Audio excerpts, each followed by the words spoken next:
Yeah, sure. Why not? It's about the right thing to do to start today's show. That's about right. Christ. Hi. We're going to do the thing because apparently I'm obligated to. Yeah, sure, the Orioles lost 2 out of 3 to the Tigers, and the Ravens lost at home to the Raiders, but at least the Whipsnakes also lost the PLL championship. Yeah, they blew a lead as well. Yeah. And my picks were disastrous this week. I mean, disastrous. I might be at the bottom of the table. And I had a horrible fantasy week today. Isaiah Pacheco just got put on IR this morning. So, I mean, do you have a P-Ryan? No, I don't. I have no. In that league, no, I don't. Hey.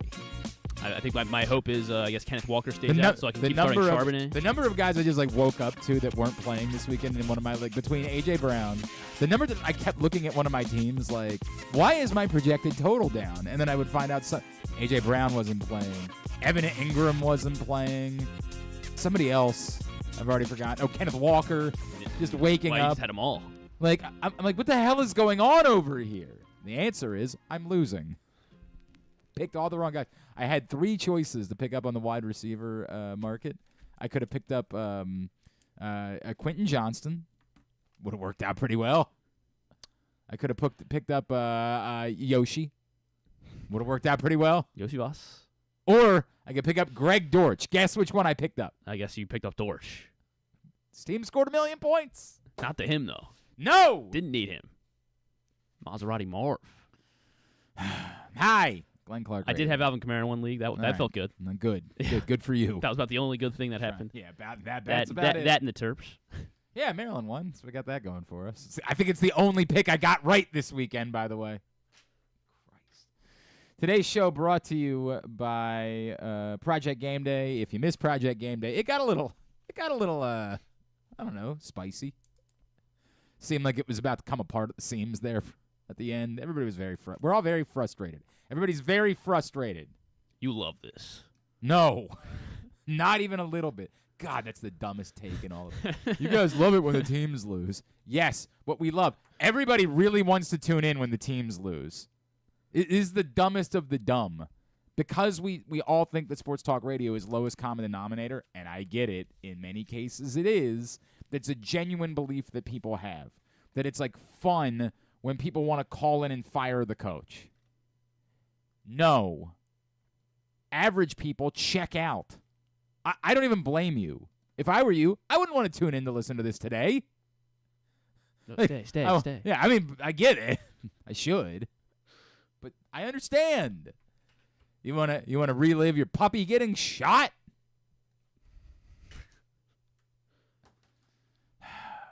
Hi. Anyway, today's show, Project Gameday. Right, that's what I was trying to tell you about. Sorry. If you missed it, you can check it out, Facebook.com/PressBoxSports, YouTube.com/PressBoxOnline. We do it every game day, all season long. Project Gameday is brought to you by 1-800-GAMBLER. It's also brought to you by the Green Turtle, Bet Park Sportsbooks in Towson and Canton. We enjoy doing it. We would just like to do it about a different result. Myself, Rita, Femi, Andrew Stetka was trying to get us going yesterday. We'll be back following Baltimore-Dallas on Sunday. Could you imagine? I can't imagine. Yeah, I could imagine too. I'm imagining a win. Yeah, that would be pleasant. That would be a pleasant conversation to have. All right. We'll do all the things. Here's the one way that I can improve your life today. I can help you win a $50 gift card to the Costas Inn. All you got to do is chime in with your slaps to the helmet for the Ravens loss to the Raiders. Again, pick 5 Ravens. This is the first time I ever considered bending the rules to allow fewer offensive or defensive players because, there are 2 special teams players that both should be on the list, and neither one of them can make the list. But I didn't. Rules are rules. We're not going to do that in the middle of the season just because a game went a certain way. 2 must be offensive players, 2 must be defensive players. The 5th can be a special teams player. It can be a coach. Rank them 5 to 1. Get me your list at Glenn Clark Radio on Twitter. And if you do, you'll get 1 registration, 1 entry to win that $50 gift card to Costas Inn. Would you like a second entry to win? Does that sound like something that you would be interested in? Because I can give it to you. Really? Yeah, I can. It's the only good news in your life today. If you also participate in 3 Up and 3 Down and pick the 3 Orioles most deserving of praise, 3 Orioles most deserving of scorn for a 2-4 week against the Red Sox and Tigers, then you can also be registered to win a $50 gift card to the Costas Inn. You participate in 1, you get 1 entry. You participate in both, you get 2 entries. That improves your odds, particularly on a depressing Monday where people don't want to participate in these games. It might very well be that you're the only one. I don't know if that's true or not, but, it's possible. So get in at Glenn Clark Radio on Twitter with your list. Very simple. Get registered. Somebody gets that $50 gift card to the Costas Inn, where you can enjoy, I would encourage you to enjoy the jalapeno crab poppers like I did last Saturday. They were a lot more pleasant than talking about Baltimore sports. Coming up on the program, we are going to have a few former Ravens checking in to try to make sense of what's going on. Our buddy Dan Wilcox, of course, the Believe in Ravens podcast. Also, a little bit later on this hour, Femi joins us, as he will every Monday. We'll talk about that. We'll also talk about the week that was in NFL betting. And we'll be joined by Vonta Leach a little bit later on in the program as well. Plus, it's Monday, so Jeremy Conn will check in. If you're thinking, hey, didn't you guys say Jeremy was paying his penalty this Monday? 1 week from now. It had to be pushed back a week, which, in fairness, it would be very awkward trying to have fun. Although, imagine them falling to 0-3 and us trying to do this next Monday. Yikes. I believe it's also Jeremy's birthday, so maybe better that he didn't have to spend his birthday this way. That's all coming up. My column today at PressBoxOnline.com will be for all of the weirdos. Here's one for the weirdos. Here's one for the people that are obsessed with one singular topic. And it never changes. We might change the name. It might be that we're obsessed with the offensive coordinator or instead of the head coach. We don't do that really in baseball. It's very rarely any of the fangs are out for the pitching coach or the. Maybe it should be. Maybe. I guess not this week. Yeah, the fangs are typically out for the manager in baseball. Sometimes it's the offensive coordinator in football. Point is, for all of you that are single-minded, that's all you're capable of thinking about. Every time a team loses, you want to fire the coach. I got a column for you today that's coming at PressBoxOnline.com. Because if you would say it in a certain way, you'd be right. For example, if what you said was it's time for the Ravens to fire John Harbaugh, you're a stupid, stupid human. There's no getting around. I can't sugarcoat it. You are an absolutely idiotic human being. But if what you said was John Harbaugh hasn't been good enough, on top of the other problems facing the Ravens, John Harbaugh's added to it for the first 2 weeks of the season. And if it spirals out of control, then we will have to talk about John Harbaugh's future. Then you'd be making a relevant point. I don't know what you're doing, but again, we're doing a show. John Harbaugh has not been good enough. Plain and simple, not been good enough. Now, is that the singular story of what's going on with the Baltimore Ravens through 2 weeks? Absolutely not. The biggest story, of course, we all know, is the offensive line. And we can rehash and revisit the thought process that got us to this place because it was worthy of first guessing. It's the single thing we talked about the most about this team in the offseason. I was flabbergasted by how dismissive the topic became when I would bring it up with people around the league. Hey, dude, shouldn't I be a little bit more concerned about a team trying to replace 3/5 of a starting offensive line with guys that have no starting experience? And I would always get these like flippant, it's the Ravens. And then I try to pose it a different way. Dude, somebody else. Maybe, but it's the Ravens. They'll figure it out. There was never a need to so dramatically overhaul the offensive line. It was a decision. It was an interest that the Ravens had. John Simpson, for example, was probably always going to be gone. They weren't going to pay John Simpson what it was going to take in order to sign him, nor do I think many of us believe that they should have. Kevin Zeitler didn't seem to need to be gone. For as much as you say you have to budget certain things as a football team, Kevin Zeitler appeared to be someone that was worth budgeting for while you're in your window. It's one thing if you're expecting to take a step back and say, not worth us chasing more bad cap money with Kevin Zeitler. That's a different conversation. But as brilliant as Kevin Zeitler had been as a Baltimore Raven, that never seemed like a move that had to be made. And obviously, the Morgan Moses thing did not have to happen. That was something they simply decided to do for trade value. Now, I get it. They were up against it cap-wise. They always are. But as has been pointed out, there were other places they could go to get more cap flexibility if they wanted to keep these players around. The opposing thought process is you can't just keep collecting draft picks that never play. Like, these guys have to play at some point.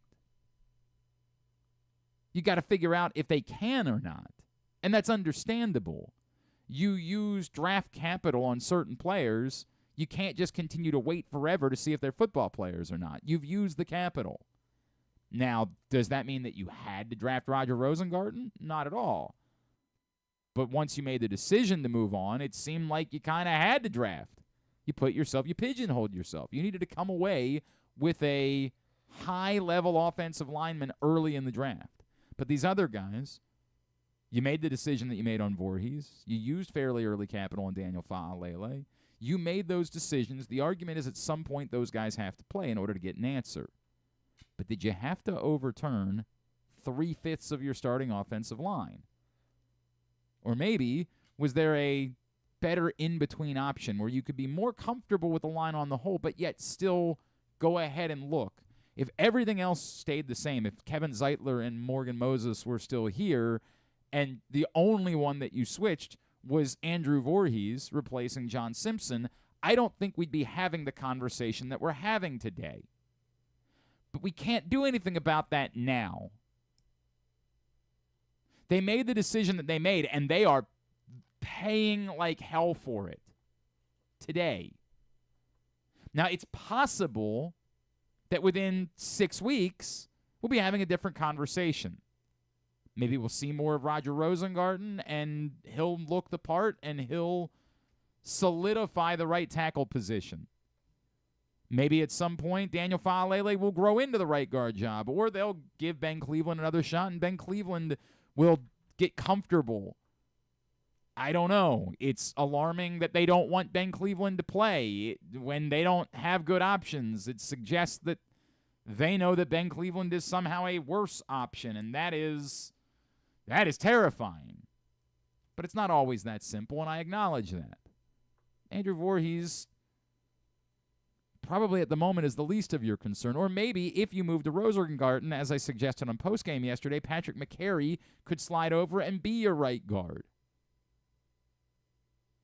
I think that part, by the way, is a bit concerned. Patrick McCary has looked better at tackle in his career than what we've seen of Patrick McCary this season. That's a weird thing. And you could say, well, he's going up, look at some of the guys he's gone up against so far. Sure. But we have seen Patrick McCary look competent at left tackle in the NFL.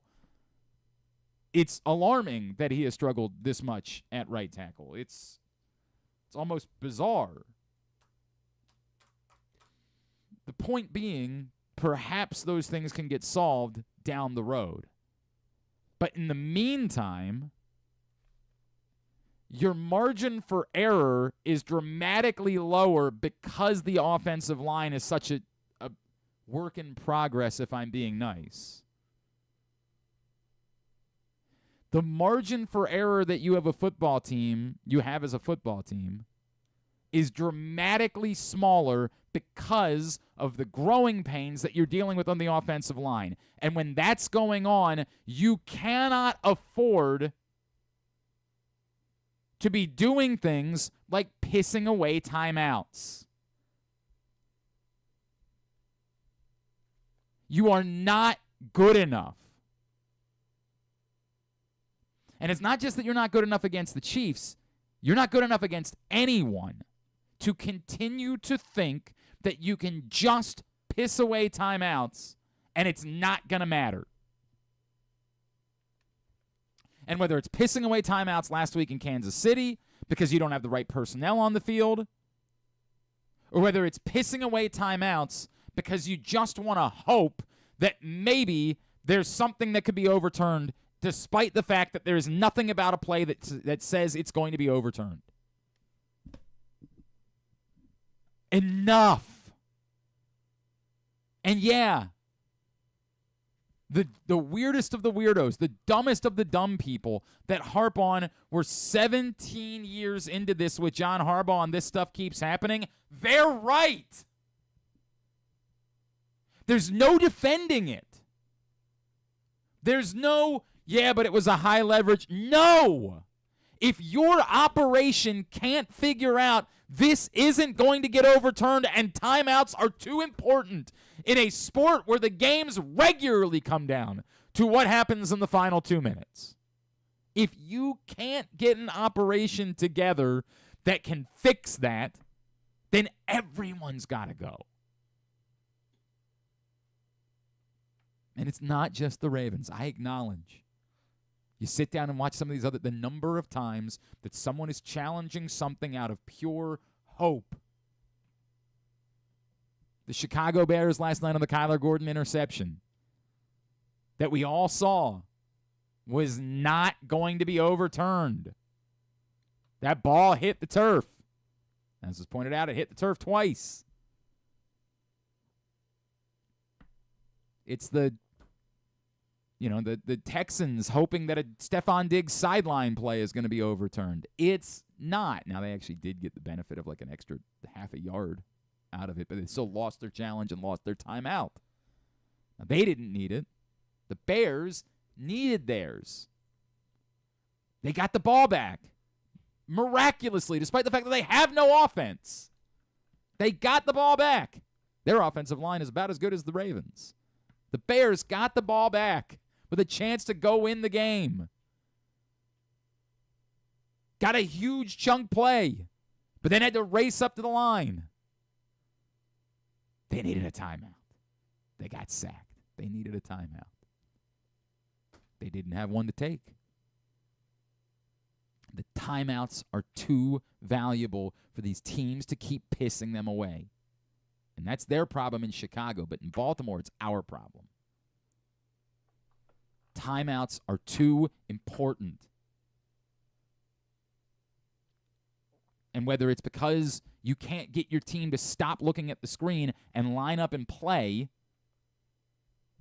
or because in that emotional moment, you're just really angry about the result of the play and you hope that there's an angle you haven't seen yet, whatever it is, the timeouts are too important. Either it's clear it was wrong or you're pissing one away.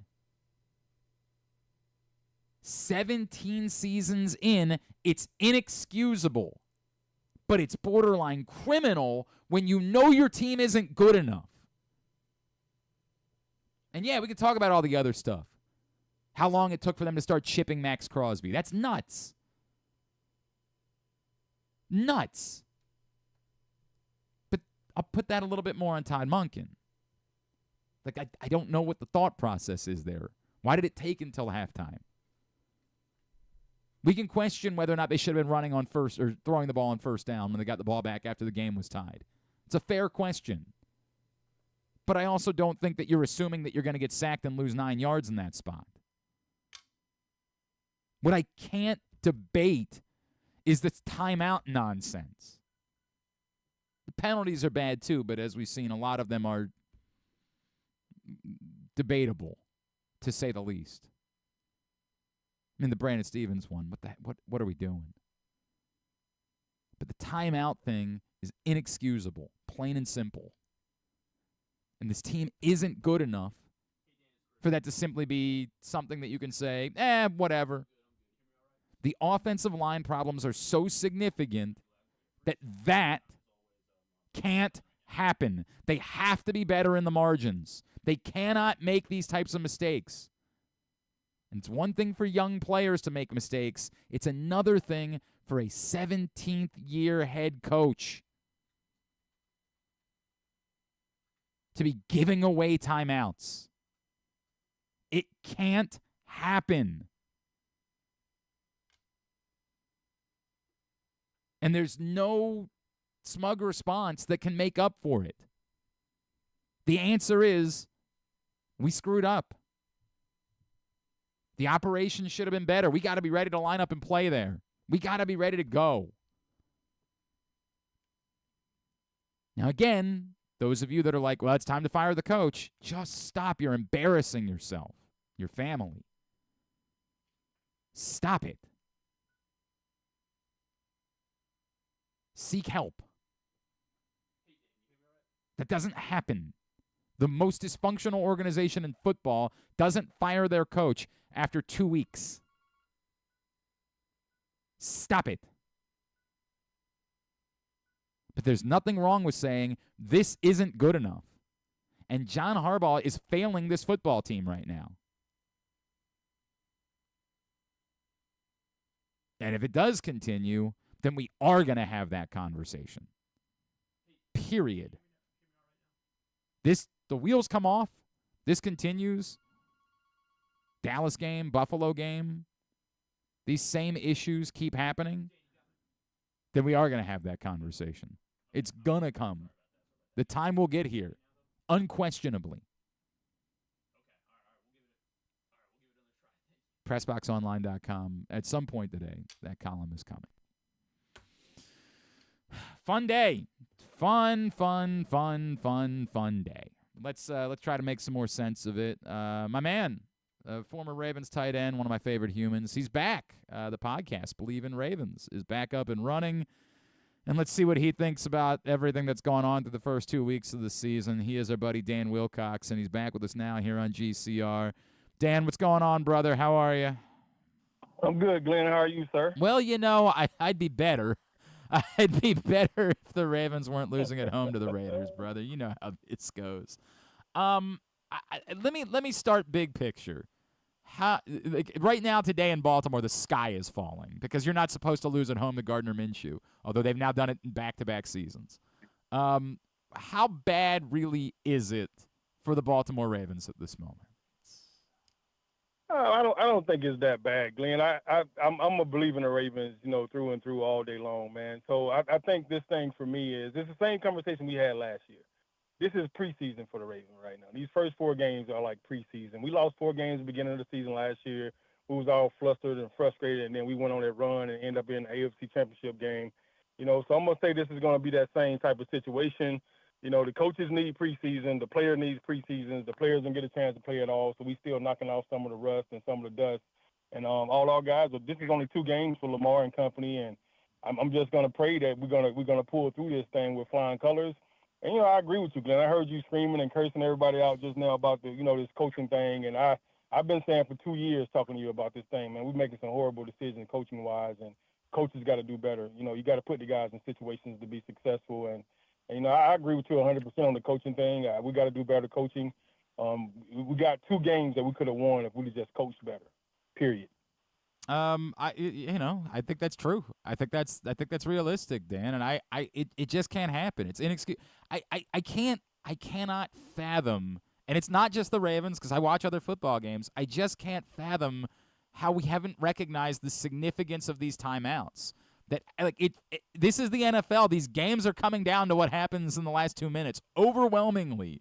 And the value of these timeouts is overwhelming. And if you don't know beyond a shadow of a doubt immediately that there was a call that will be overturned, it's crazy to me how flippant we are willing to risk these timeouts over things that neither one of them yesterday was ever. There was no chance of those plays getting overturned. Yeah, I mean, I agree with you 100%. The Zay Flowers catch, the only thing that I'm not mad about is, you kind of look at that play, and you see Zay get up immediately saying it was a catch, it was a catch, it was a catch. And he was trying to beat that in the sideline's head that it was a catch. And before it goes to John Harbaugh, it comes from the guys upstairs. So the guys upstairs that have the eye, they have to say, yeah, it looked like it might have been a catch too, John. So I agree with John for believing in his guys. But I just don't understand, like, where's the disconnect? Like, bro, it wasn't a catch. The ball hit the ground. Yeah. You see as clear as day on top. That's the part. So I like I said, I agree with him for believing in his players. And I've seen him do multiple times in the last 2 or 3 years. And I love that about him now. I mean, when he first came in, you couldn't tell him anything. He wasn't going to listen to anyone. So to see him evolve as a coach and then kind of start to trust the guys, that makes me happy. Because it's just like any successful business in the world. Your CEO has to trust the guys that work underneath them, but you got to be able to pull the card when it's time to pull the card too. So that's the part, Dan, right? Like I hear everything you're saying, but I cannot come back to, right? Like, hey man, it's cool. I want to like you. I want to get along. I want to believe in you guys, but at some point somebody's got to be responsible for saying no, you're wrong. Right. Like, there's got to be an operation that leads to, you're wrong, we can't do this just because you're emotional about the result of the play. Like, we got to tighten that up. The thing that obviously jumps off the page about the first 2 weeks is the play of the offensive line. And acknowledging they've been up against Chris Jones, they've been up against, Maxx Crosby. Maxx Crosby. Right. And by the way, Micah Parsons lining up next beyond that. Acknowledging that this was a particularly brutal way for a new offensive line group to come together. Is your response, hey, this was always going to be the case, this is the growing pains? Or are you still at all alarmed by how bad it's been, how it took a little while yesterday to start chipping and helping out against Maxx Crosby? What's your overall thought process about the O-line? My overall thought process is coaching. Like, all of it is coaching to me. You got a young O-line. You got a rookie offensive tackle. And I look at it like my last season. One thing I took away from the NFL when I retired was that you always eliminate the other team's best player. And we didn't do that. We didn't do that on offense. We didn't do that on defense. Devontae Adams got off on us yesterday, and then Maxx Crosby set the whole stage for everything they did to us yesterday, on our offensive side of the ball. And I just felt like, in the same thing the week before with Chris Jones, like, you can't leave a rookie offensive tackle or even McCurry. You can't leave either one of those guys by themselves on those caliber type of edge rushers. And it just don't make sense that we're not, from the very first play of the game, we're not chipping, we're not motioning the tight end over, bringing somebody in to crack block down on them. We're not doing any of the things that we would normally do, like wham blocks, kick out blocks. We're not trap blocks. We're not doing any of that stuff on these guys. We're just giving them a free reign to our quarterback. Yeah, Lamar is dynamic as hell, but why would you want him to run for his life every play? Why would you say that he's going to correct all their wrongs? To me, you got to double those guys, and you got to put guys on them. To me, that comes down to coaching. Your game plan should be eliminate Maxx Crosby, let everybody else beat us if they're going to beat us. Right. But he can't beat us. From the very opening drive, he was the one that set the stage for the entire game. And that's how you start a game. Any game you go into, Glenn, you go into the game like, we got to hit them in the mouth before they hit us in the mouth. And the very first play of the game, he hit us in the mouth with a sack. Then he hit Derrick Henry in the backfield. That stuff disrupts your whole flow of your offense, and it changes the way you call the plays on offense as well. It changes your whole game plan when you start to say, all right, we can't do that. We can't do this. You can't change the game plan in the middle of the game plan and say, all right, now we got to start chipping this guy. We should have been chipping him from the first play on. Let him know that it was going to be a long-ass game today. As our buddy Femi Ayanbadejo said, from the moment he got off the plane, there should have been someone like waiting at the airport to chip him at that point. Absolutely. And like that's absolutely. I agree. I don't have the answer. It makes no sense to me. Like, you want to give him some credit, and that's Dan Wilcox is with us here in GCR. Dan, you want to give him credit because they did adjust at halftime, but then there's the second part. Why did it take that long? Why? Right. Why do you need to get back together and say, hey, we should be doing this? How do you defend the fact that it took until halftime to figure it out?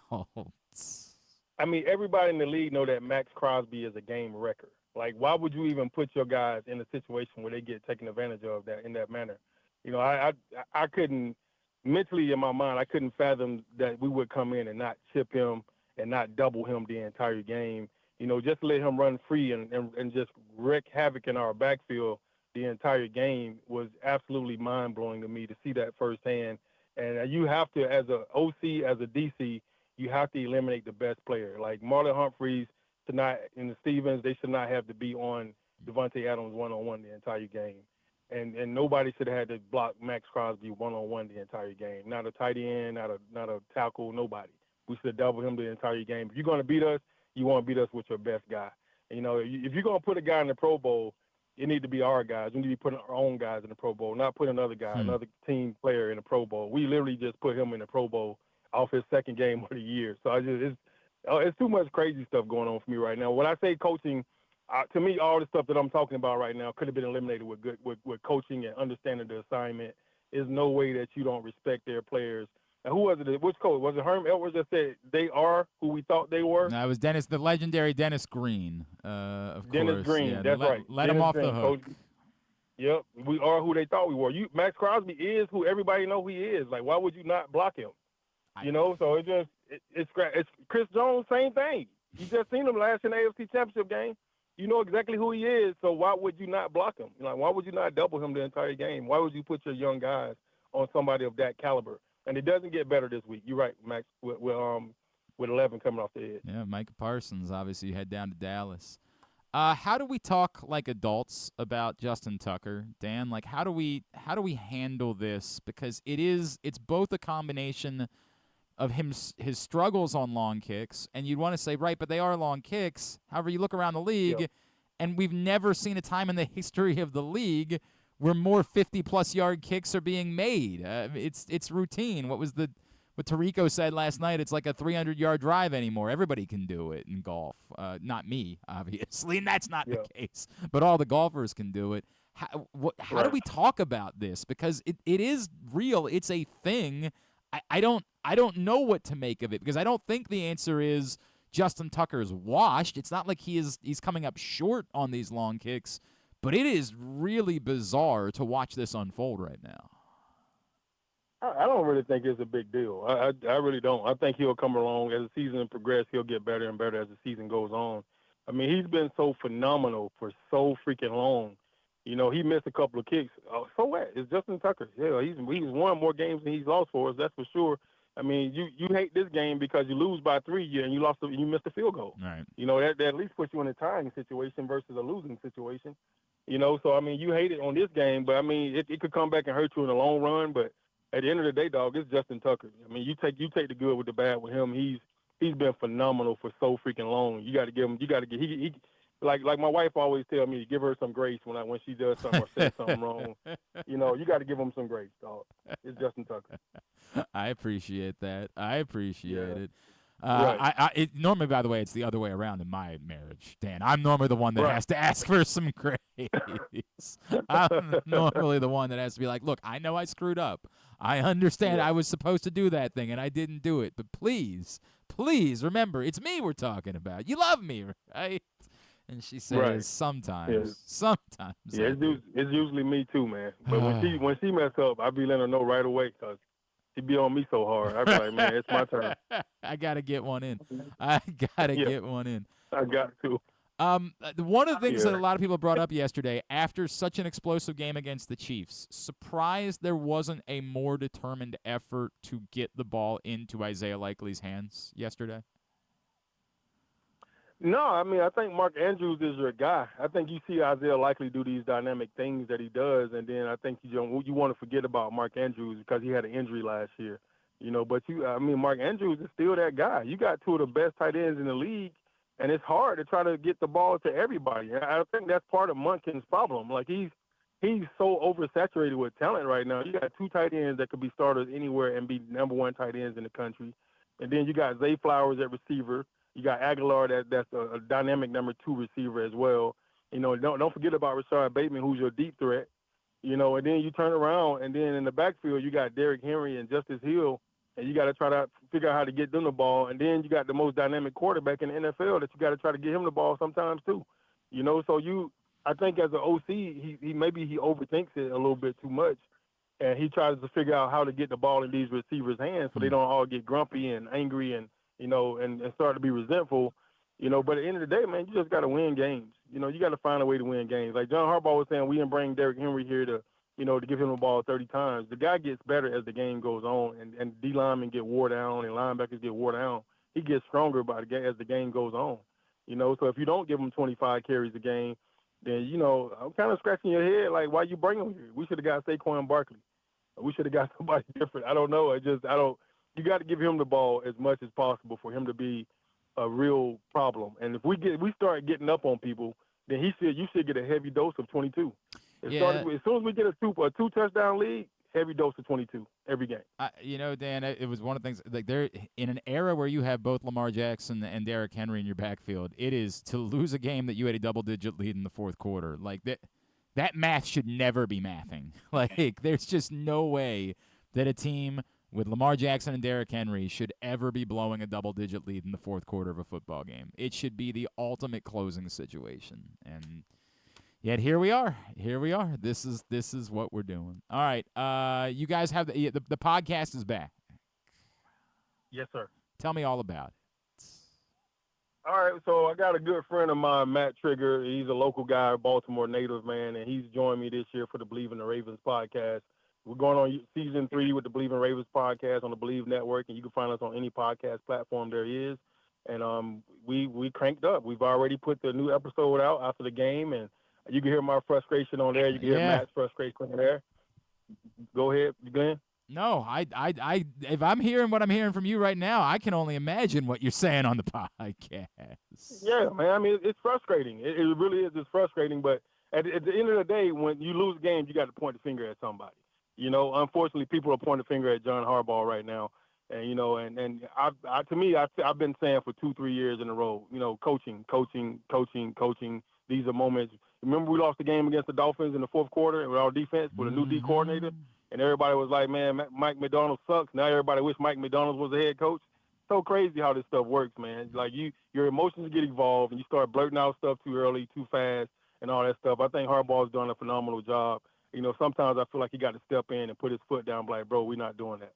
You know, we're not going to do that. Time out. You know, let's call a timeout. Let's think this thing through, and then let's regroup it. You know, like some of these fourth down calls that we're going for it, and then when you see the actual play they run, you're like, why would you run that? You know, but everybody's like, why would you run that when you don't get it? You know, but when you get it, everybody's like, oh, great job. You know, it's no sweat. But as soon as you get stuff hit in the backfield, you know, for a loss, and now everybody like, that was a dumb call, man. Why would you turn around and get a ball to the running back, you know, 6 yards deep? You know, it's you can always question the bad plays that don't turn out well. At the end of the day, we got to execute them as players. The offensive line got to be able to execute. The running backs got to execute. The tight ends and the receivers and the QB all got to be able to execute in order for offense plays to go great. You know, so we got to do better as a staff in general. But once we figure it out, I think the league got hell to pay. At Coach Wilcox on Twitter is how you follow him, and, of course, the Believe in Ravens podcast. Love you, brother. Always appreciate you. Let's talk again real soon, all right? Awesome, Glenn. Thanks for having me, bro. It's Dan Wilcox, former Ravens tight end, with us here on GCR. Ooh, boy. Fun day. Fun day.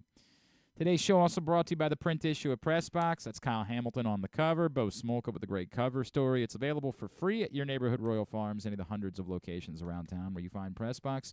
You can read it all at PressBoxOnline.com. When we come back in, we'll recap the week that was with our buddy Femi Ayanbadejo. That's next. It's Glenn Clark Radio.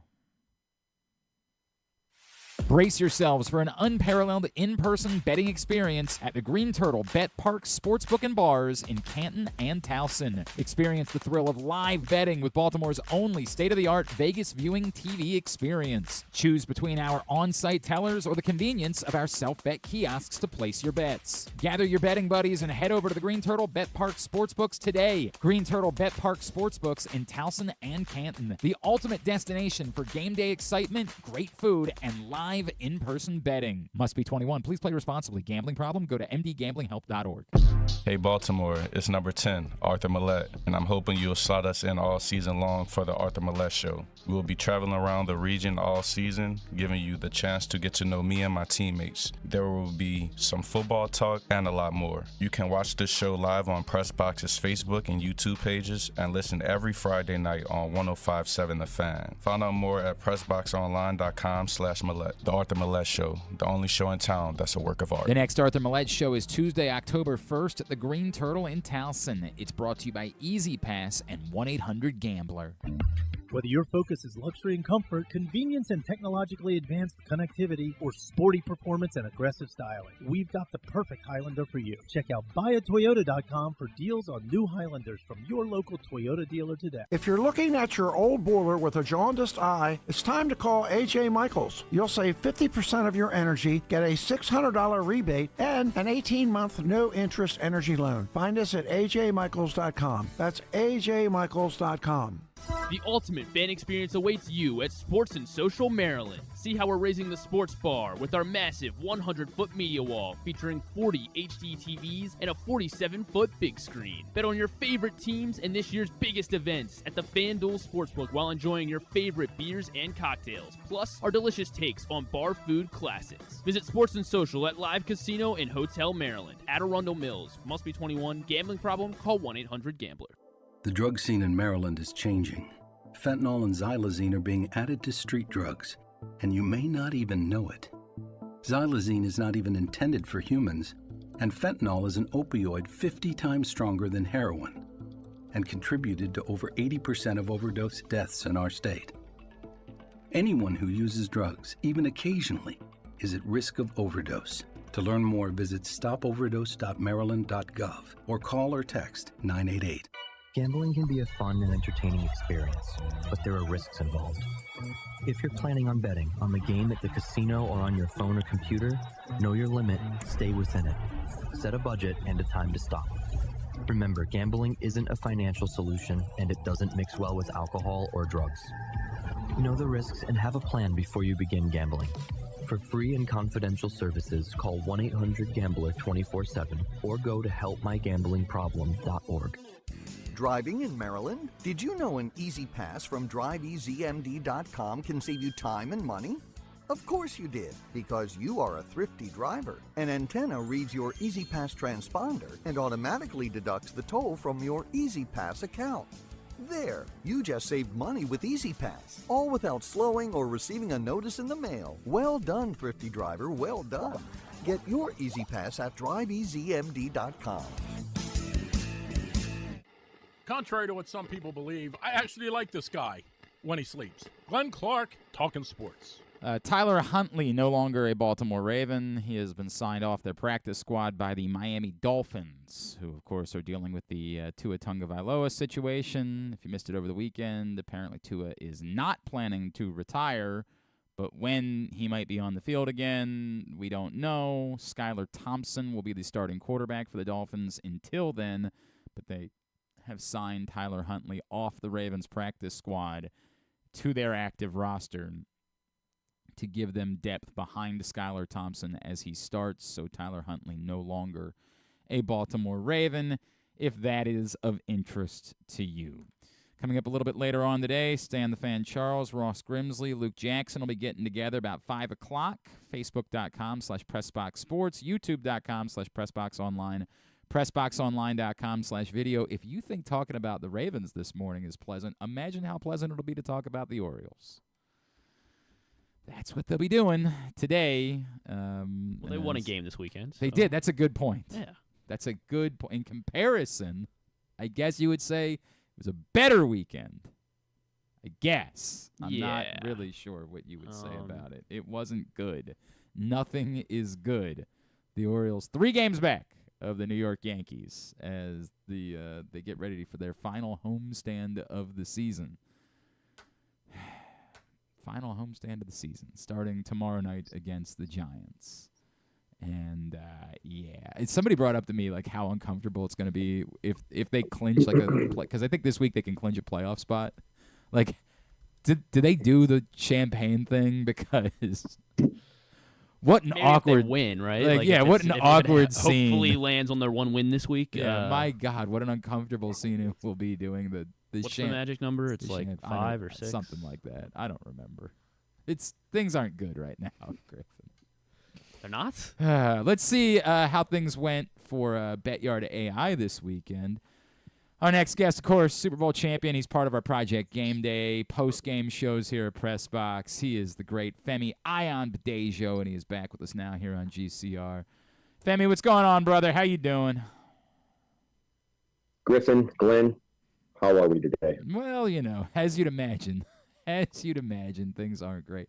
Hey, I wanted to give you, because I remember I posed a question yesterday on the postgame show, and then it kind of got derailed going down the John Harbaugh rabbit hole, and I want to come back to it because your initial response I thought was telling, and somebody brought it up to me, and I didn't let you flush it out more.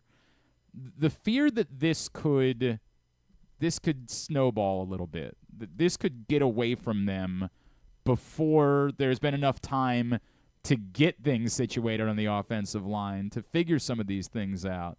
How real is that to you, looking at what's coming in the next couple of weeks? The analyst in me, the analytics guy in me says that, what are the chances that we beat Buffalo and Dallas based on what I've seen? I would say less than 50%. Mm-hmm. I mean, I would say 25% chance that we beat both Dallas and Buffalo. Probably a 50-50 chance that we win one and lose one, and probably a 25% chance that we lose both. And that's not, aggregated sound analytics. That's just me riffing a bit, but making it real simple for our audience to understand the situation that we're in. And everyone that's listening, I said, guys and gals, take a look at the schedule. It's not to our advantage early on. I do believe that it could get worse before it gets better.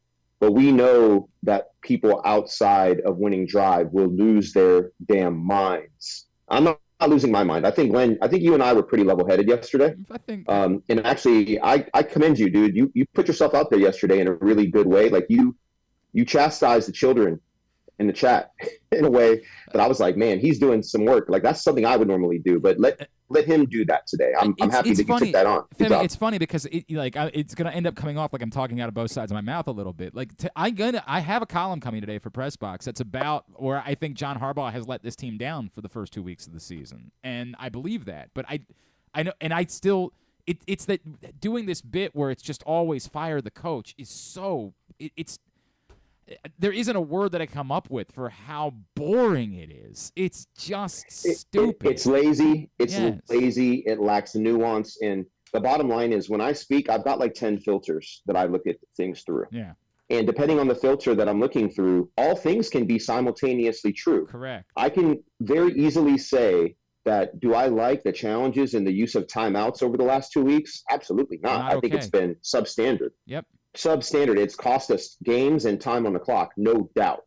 But can I also simultaneously say, with the longer lens, that this is the guy that has been franchise elevating?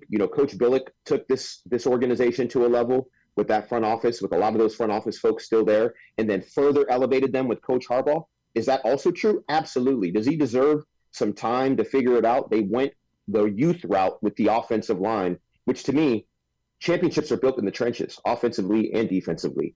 Did they make, and I don't know this for sure, but did they make an internal decision that we're going to take a risk early on to protect ourselves from a business cap and opportunity perspective down the road by going young now? Is it going to be problematic in the short term? Absolutely. I think they made that choice. That's what I think they did. Do I know for sure? No, I'm not in those meetings. But based on the decision making, I think they're saying we're going to take some early lumps to be better in the long term. And I'm okay with that. but is that what fans want to hear? I look at the game a little bit differently than probably most fans do. And I'm also not a prisoner of the pendulum swinging from 0 to 100. That's just not how I operate. You know what I mean? Like I really try to look at things in a level-headed manner. Yes. And I can put my fan hat on, and I can put my former player hat on, and I can put on all kinds of different hats.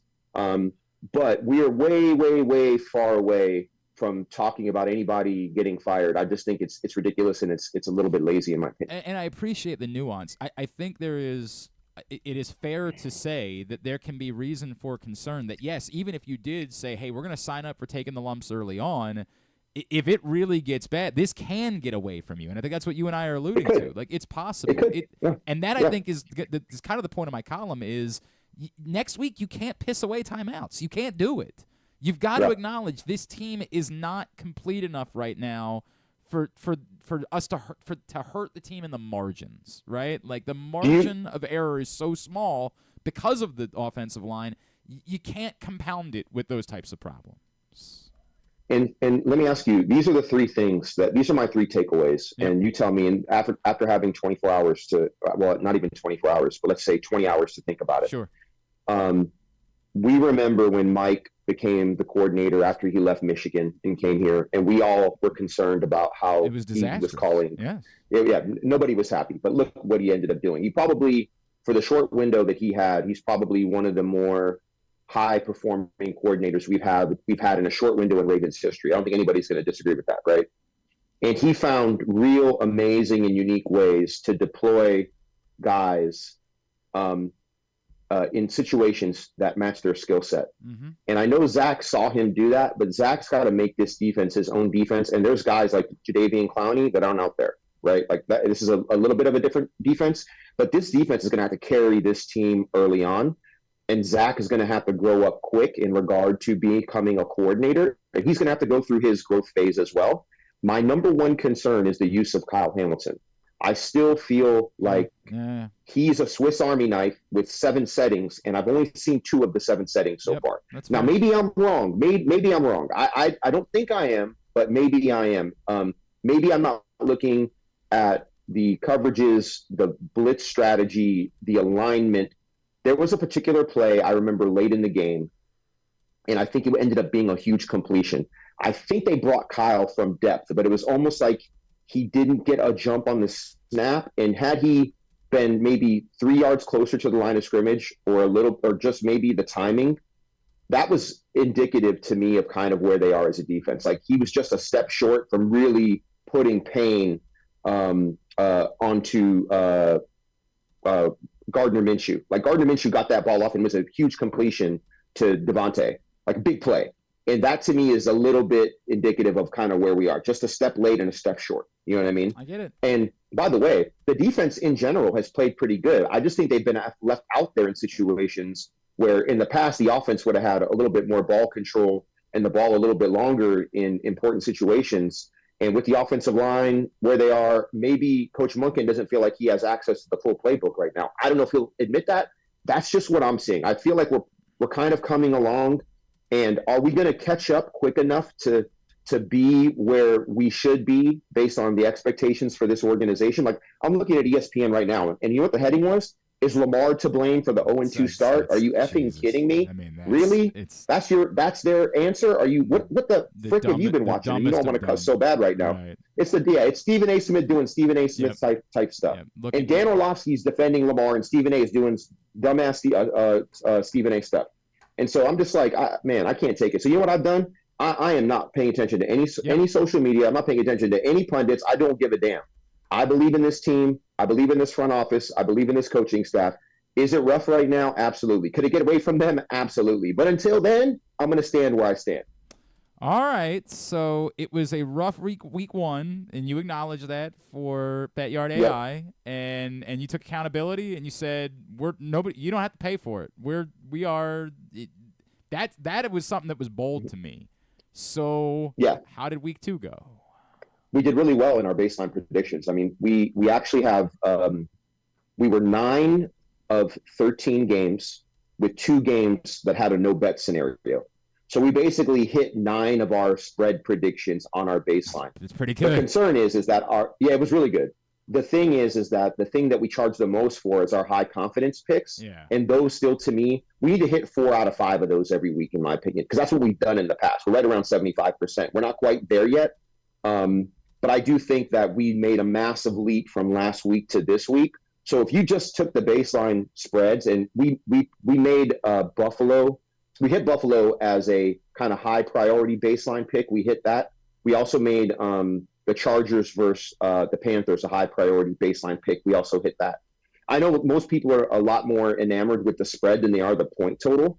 So I'm focusing on the spread right now. But I think we're getting back on track. We're starting to get back into our groove. And my anticipation is those high confidence picks that we put out, those will even improve further in the coming weeks. There's some little tweaks to the algorithm that need to be made as, players like Caleb Williams come on board, as teams have new players. Those players move from one team to another, and the algorithm's got to make those adjustments. So once again, I anticipate a massive leap in regard to our high confidence picks from this week to next week. I appreciate that. So remind everybody how they sign up. I know you guys are continuing to offer the code to make it a bit more affordable to try to help people win some money. Yeah, betyardai.com.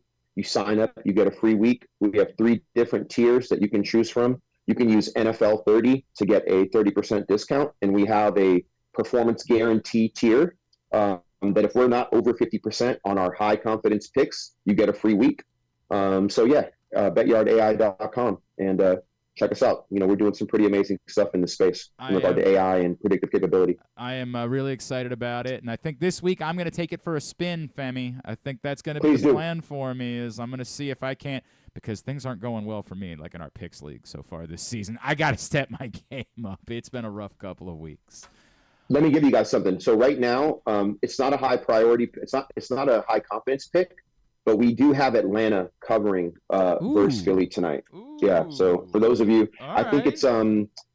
I don't know if you have access right now, and I don't want to move away from this screen, but I think it is Atlanta +6, I believe. We'll get to that. He'll get that. He'll confirm it for you in 2 seconds. That sounds right to me. The line I didn't move as much as I thought it was going to move with AJ Brown being out, right? I was a little surprised by that. It's down to Philly -5.5. Ooh, Philly 5.5. 5.5. Okay. Yeah. So we had it at 6. I don't know, because the cool thing about our algorithm is that it's dynamic. So half point increments could flip our pick. Do you want me to look at it real quick? Yeah, I'd love that. I'd love that. I want to get the answer Let me pull it here. up. All right, so Femi's going to check on that. Of course, Yep. betyardai.com is the website for you to check it out in order to take advantage. And I am it's time, because I've been struggling. NFL 30 again is that code. NFL 30 to get 30% off. Yeah, so we still have even now with 5.5, we still have Atlanta, and we have the over. All right. So let's see what happens. All right. And there could be, and for those of you that are out there, don't get lazy. Shop if you can find Atlanta +6. It might be out there somewhere, like BetMGM or FanDuel could have it. Yeah, so definitely check around. And we're gonna one of the things that we're gonna add is we're gonna add a enhancer to find the best line that enhances the side of the prediction that we're on. So that's another thing that we need to work on, but we're gonna get that set up. Yeah, that's a really good idea. I love that, man. Yeah. All right, guys. I appreciate brother. you, man. Love you. Hey, Glenn. I love you, Glenn. I love you, Glenn. I love you, bro. Man, bro. You're my guy. And these shows aren't always. I had a couple people say it sounded like things were about to go off the rails, dude. We're all frustrated. Oh, really? Like, we're all not at all. That's the. I mean, we were way worse last year at certain points, dude. Like yesterday was a walk in the park. You know what I mean? Everybody gets frustrated. Nobody's happy about it. We all inherently. That's the difference about me than some other guys in town. Like, I grew up here. I do want the team to win. I try to be, and Femi cares deeply about this football. Man, I've been associated with the Ravens since 1999, bro. Exactly, deeply. It is in his heart. So we get passionate about things, and that's what I think people appreciate about the show that we do, and we're going to continue doing it that way moving forward. So that's the way it's going to go, and we'll be hanging out after the Dallas game on Sunday. We hope you come hang out with us at PressBoxOnline.com/gameday. Talk to you then, buddy. Thank you. All right, guys. Take care. Femi Ayanbadejo. I didn't think it was. I just think we were frustrated yesterday. I think that's all it was. I think everybody was frustrated. Everybody's. And it's all. There's an element of truth to everything. That's the other part about it. There's an element of truth to all of it. Femi just said, hey, the defense overall has been pretty good. Well, the run defense, I don't know if you saw this stat from I think it was Jonas who shared it yesterday. Run defense, best in the league. Pass defense, worst in the league. Now, it's 2 games. It's very difficult to have more of a sample size than that. Like, there's a little bit of everything going on here. And it's also the other teams are realizing, well, let's just throw it. Like, they're realizing they're not moving the ball, running the ball. So they're just quickly abandoning that's the what run. happened yesterday. The Raiders just abandoned the run, and that definitely played a role in why they gave up so many passing yards. But they still did it to the point. And Dan Wilcox's point about, like, hey, do the Bill Belichick thing, just simply take away the best player. Say somebody else is beating us today. Well, that might have been difficult to do because Brock Bowers was also beating you yesterday. Like, that might have made it more difficult. But, yeah, was there a little bit too much one-on-one for Devontae Adams for my liking? Absolutely. 1,000%. And both Marlon Humphrey and Brandon Stevens are good football players, but should either one of them be left in those spots? No, I don't think so. I don't think it's fair to them. So there's a little bit of everything right now.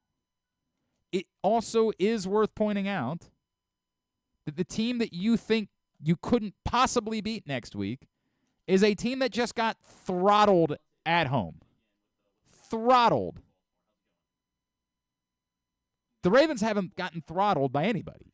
They've lost 2 games in the margins, which doesn't make it okay or doesn't make it so that they haven't lost or anything along those lines. But when you hear someone like Dan Wilcox, who's obviously frustrated about some of the coaching decisions, still say, but I believe in this team, I get it. It's probably not the utter disaster we're making it out to be, nor do I think that these next 2 games are as unwinnable as some people want to make them seem simply because of the results of the first 2 games. And if the NFL has taught us anything over the years, it's that the result of one game tells us essentially nothing about what's going to happen next week. How many things are we confident about right now in the NFL? The Panthers stink. Anything else? Probably the Giants. We could probably lump the Giants. The Panthers and the Giants stink. Primetime overs or primetime unders, I should say, are looking to. You're back on board. You're back on board with the primetime unders. Very slow game last night. Patrick Mahomes still good. Still good. That's about the list. Those are about the list of things I'm confident that I can say about the NFL at this point. I see all over Twitter today. Look at how Sam Darnold's balling and Geno Smith's by the way, all of you that are banging, look, I love Josh Allen looks good on Thursday nights. That's a good point. I love Mike Macdonald. I think Mike Macdonald's great, but doing the bit where like Mike Macdonald because he's beaten Bo Nix and the Patriots in overtime is definitively the greatest coach in the world, and the Ravens made the dumbest decision ever to not just fire their coach in favor of him. He's a winner. Thank you. It's nonsense. And it doesn't mean that Mike Macdonald won't be a great coach. I think he's a very good coach. But pretending like we have some sample that says definitively that Mike Macdonald, boy, he's proven everything. We're just doing the most.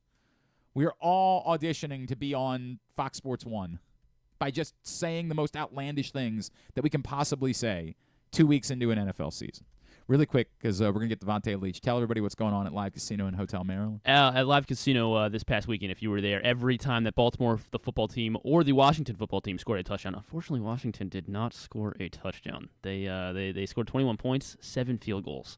But next time they're home, you got to get out to the Live Casino in Hotel Maryland because you get free $7 slot play every time that Baltimore or Washington scores a touchdown during their home games. That thing is loaded right automatically onto your card if you have to be actively playing and have your live rewards card inserted correctly into the slot machine, and you get free $7 in slot play. At Arundel Mills, must be 21. Please play responsibly. For help, visit mdgamblinghelp.org or call 1-800-GAMBLER. By the way, hot off the press, myself and Joe Serpico are going to be hanging out at Live Casino and Hotel next Thursday night. I don't even know what the game is next Thursday night. I got to look that up. Like this? No, next Thursday. Not this coming Thursday, the following Thursday night. So week 4. Joe and I will be there. He's going to be giving you personal fantasy football analysis. Like you can just hand him your phone. He'll look through your league, maybe try to make this trade, maybe try to do this. That he is there for personal fantasy football consultation, and I'll be there with great giveaways during the game and trying to help you win money. Looking forward to that. 1 week from Thursday night, we'll be inside Sports and Social at the Live Casino and Hotel. Dallas at New York. Of course. Giants. Of course. Oh. Well, we're going to do our best. We're gonna do our best. Oh, we just give a lot. Means Yeah. everyone will All have more right. time to talk fantasy with us. That's a great point. All right, our next guest, man, it was good to see his face on postgame yesterday. I missed this guy, and I love that he and a whole slew of his teammates were in town yesterday to honor Jacoby, one of my favorite people as well. He is our friend and Super Bowl champion, Mr. Vonta Leach, and he's back with us now here on GCR. Vonta, it's Glenn. It's great to hear your voice, man. Thank you for taking the time for us this morning. Hey, no problem. Thanks for having me. Brother, you and I talked for a bit about Jacoby after he passed, and I know how special he was to you, and I told you he was really special to me that yesterday. And I know we can talk about the football game at some other point, but what did it mean to you to see so many guys commit to being there, to being in town, to loving up on his mother and his son, and celebrating Jacoby the way that you all were able to do that yesterday? It was good. A lot of the guys came back, just speak volumes of what kind of teammate Jacoby was, what kind of person he was. A lot of people came back. The Ravens organization did a great job, honoring him before the game, bringing guys back, and it was just a good time. What about Zay pulling out the Chopper City juke after the touchdown? Oh man, that put icing on the cake right there. That was kind of sweet. Oh man, that nearly put a tear in my eye. Like, well done, young man. Like, well done. There's something about recognizing the moment and recognizing the history and the guys that came before you that was really special to me, dude. That was a really, really special moment. Vonta, we talk a lot.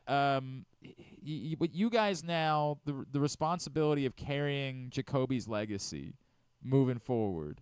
How much does that hit you every day? That like I need to what this man meant to so many people. I need to carry on his legacy on top of my own at this point. That is correct. You really don't realize it, until all the guys and stuff we get together. Then you see we're missing one, and it was Jacoby. This is the time of the year that, Kobe always be back. The guys get together, so it's going to be up to us to make sure, his legacy and his spirit never die. Did you get a chance to check out the little museum thing that the Ravens did?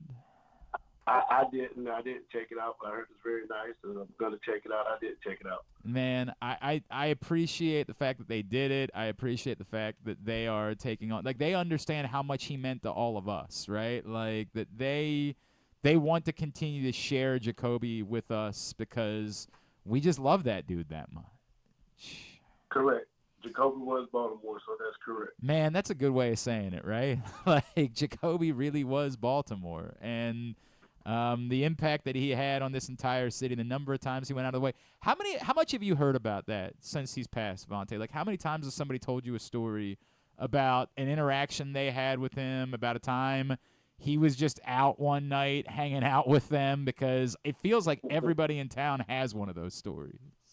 That is correct. You heard a lot of those stories, just Jacoby hanging out, just at local sports bars, or just local places, hole in the wall places, and just hanging out, just being yourself, having a good time. I can't tell you the number of times I asked Jacoby, dude, do you need to leave? Like, don't you got to get out of here and get to work tomorrow? Like, he just never wanted to leave. He was just a man of the people. He never had any interest in departing, and that was what made him such a special human being, man. I appreciate it, dude, and it really was. It was powerful to see everybody together.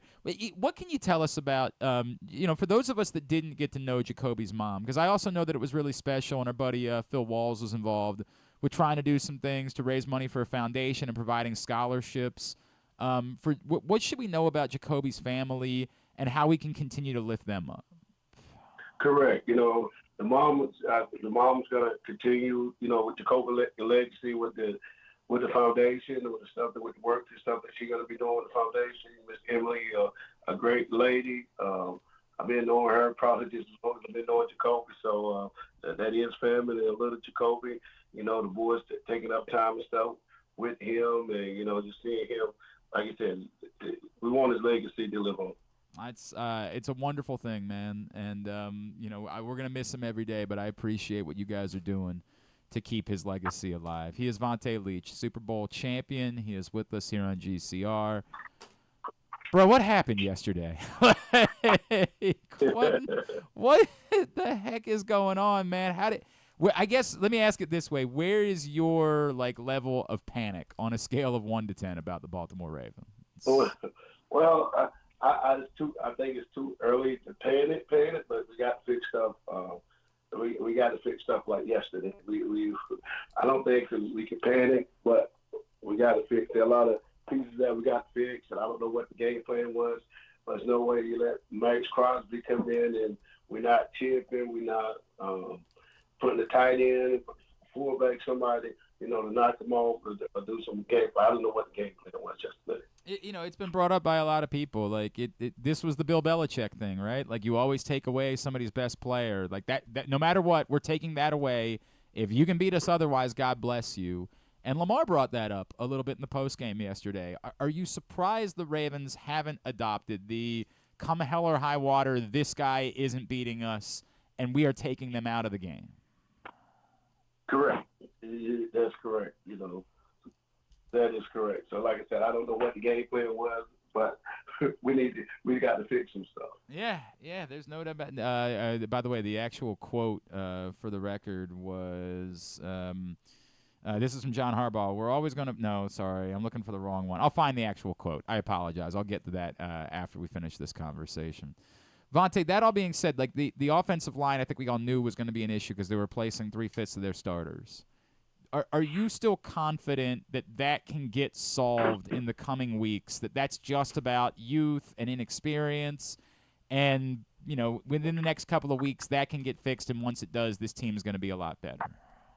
Yeah, I think it can get fixed. It also can get fixed with, put in situations, like I said, with an extra tight end in there, help a blocker, a running back tipping before they get out. The more the guys going to play together, the better they're going to get. But along the way, you need to help them out and do some adjustments. I agree with that, and it's something that we're going to have to continue to see in the coming weeks. All right, Vonta Leach, what else is going on in your world these days, brother? Oh, nothing too much, man. Just enjoying life, nothing much. Being a dad, enjoying life. Being a volleyball dad, so enjoying life. So wait a second. How old? I actually have a teenager that's playing in 9th grade. She's 9th grade. Wow. 14 years old.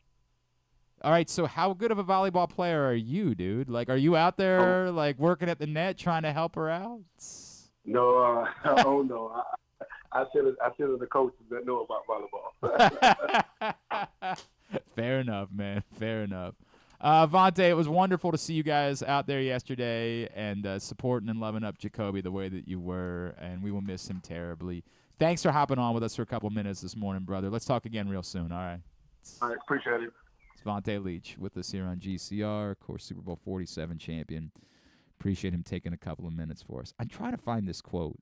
I swear it was from Lamar about the best players. Here it is. He for some reason, okay, got it. He was asked about Maxx Crosby, and he said, quote, "We've got to find a way to, those impactful guys, we've got to find a way to just knock them out of the game and get them out of the game. Not literally knock them out, but just find a way to just protect and just get them out of the game and not let them just run around and do what they do." That's the thought that so many people had, that let somebody beat you, but don't let it be Maxx Crosby. Whatever you do, somebody else can beat you. And it's one of those things that's easier to say than it is to actually do. It's one of those dumb guy things. Just give all the attention in the world to Maxx Crosby. Well, then you are leaving someone with a free run, right? That is the way this works. It is an 11-on-11 sport. You start with the fact that immediately an offensive team is at the disadvantage because somebody, if it is 11-on-11 and one person's on one person, then somebody gets the quarterback. So you are trying to, in a way, protect 10-on-11 to begin with. Now, you pay extra attention to Maxx Crosby, you're making it more like 9-on-11. The difference being you have Lamar Jackson, so if it goes south, you'd like to believe that he can get out. It was also weird yesterday where it felt like after the big rushing numbers in week 1, for at least a while, it felt like he did not want to be taking off quite as much early on in yesterday's game. Like, I don't think we need to in order to win this game, so I'm not going to do it quite as much. And I do wonder if you could have set a different tone. Alas, is what it is. All right, we'll come back in. We'll do picks recap and slaps here. That's what we'll do in the next segment. Then we'll save 3 up and 3 down. That's on the way. Maybe just not do it. I hear you. It's Glenn Clark Radio. The ultimate fan experience awaits you at Sports and Social Maryland. See how we're raising the sports bar with our massive 100-foot media wall featuring 40 HD TVs and a 47-foot big screen. Bet on your favorite teams and this year's biggest events at the FanDuel Sportsbook while enjoying your favorite beers and cocktails, plus our delicious takes on bar food classics. Visit Sports and Social at Live Casino and Hotel Maryland at Arundel Mills. Must be 21. Gambling problem? Call 1-800-GAMBLER. Driving in Maryland? Did you know an Easy Pass from DriveEasyMD.com can save you time and money? Of course you did, because you are a thrifty driver. An antenna reads your Easy Pass transponder and automatically deducts the toll from your Easy Pass account. Learn more at DriveEasyMD.com. Pressbox's Project Gameday is the place to be after every game this season. Join Glenn Clark, Rita Hubbard, Super Bowl 35 champion Femi Ayanbadejo, and our cast of regulars as they break down what happened, why it mattered, and what it means moving forward. You can watch the show at PressBoxOnline.com/Gameday or Pressbox's Facebook and YouTube pages. Project Gameday is brought to you by the Green Turtle Sportsbook in Towson and Canton, Easy Pass, and HelpMyGamblingProblem.org. So join us for Project Gameday after every game day this football season at PressBoxOnline.com/Gameday. Treat yourself and taste the Baltimore tradition that is the legendary Costas Inn. Hey, it's Stan the Fan Charles. For over 50 years, the Costas Inn has been a Baltimore original, dishing out their legendary fat, delicious, award-winning crab cakes and steamed crabs. It's crab season, so sit back and crack some crabs while watching the Birds pursue another divisional title on Costas's 15 TVs. On Monday night, the Costas Inn offers their half-pound jumbo lump crab cake with 2 sides for under $30. So head on down to the Costas Inn today at 4100 North Point Boulevard or visit them at CostasInn.com. The votes were all counted, and the results are official. Royal Farms was named number 1 for food in the USA Today 10 Best poll, receiving more votes than any other convenience store chain in America. The next time you want to get some good food fast, doesn't it make sense to go to Royal Farms? Voted best in the USA and home of world-famous chicken. Real fresh, real fast, Royal Farms. Gambling can be a fun and entertaining experience, but there are risks involved. If you're planning on betting on the game at the casino or on your phone or computer, know your limit, stay within it. Set a budget and a time to stop. Remember, gambling isn't a financial solution, and it doesn't mix well with alcohol or drugs. Know the risks and have a plan before you begin gambling. For free and confidential services, call 1-800-GAMBLER 24/7 or go to helpmygamblingproblem.org. Brace yourselves for an unparalleled in-person betting experience at the Green Turtle Bet Park Sportsbook and Bars in Canton and Towson. Experience the thrill of live betting with Baltimore's only state-of-the-art Vegas viewing TV experience. Choose between our on-site tellers or the convenience of our self-bet kiosks to place your bets. Gather your betting buddies and head over to the Green Turtle Bet Park Sportsbooks today. Green Turtle Bet Park Sportsbooks in Towson and Canton. The ultimate destination for game day excitement, great food, and live in-person betting. Must be 21. Please play responsibly. Gambling problem? Go to mdgamblinghelp.org. Coming back in here with Glenn and the other guy, Garrett, whatever his name is. You know who they are. All right. Hey, fun day, fun day. Everybody's having a good time. Hooray, hooray. Happy to be here. Love what I do. Yay, yay, yay, yay, yay. CountySports.zone is the website for everything that's going on in the high school sports. CountySports.zone. It's proudly sponsored by your local Toyota dealer and buyatoyota.com. CountySports.zone. Scores, schedules, updates, rankings, news, everything you need to know for every team, every school, all across the state. They've got it for you at CountySports.zone.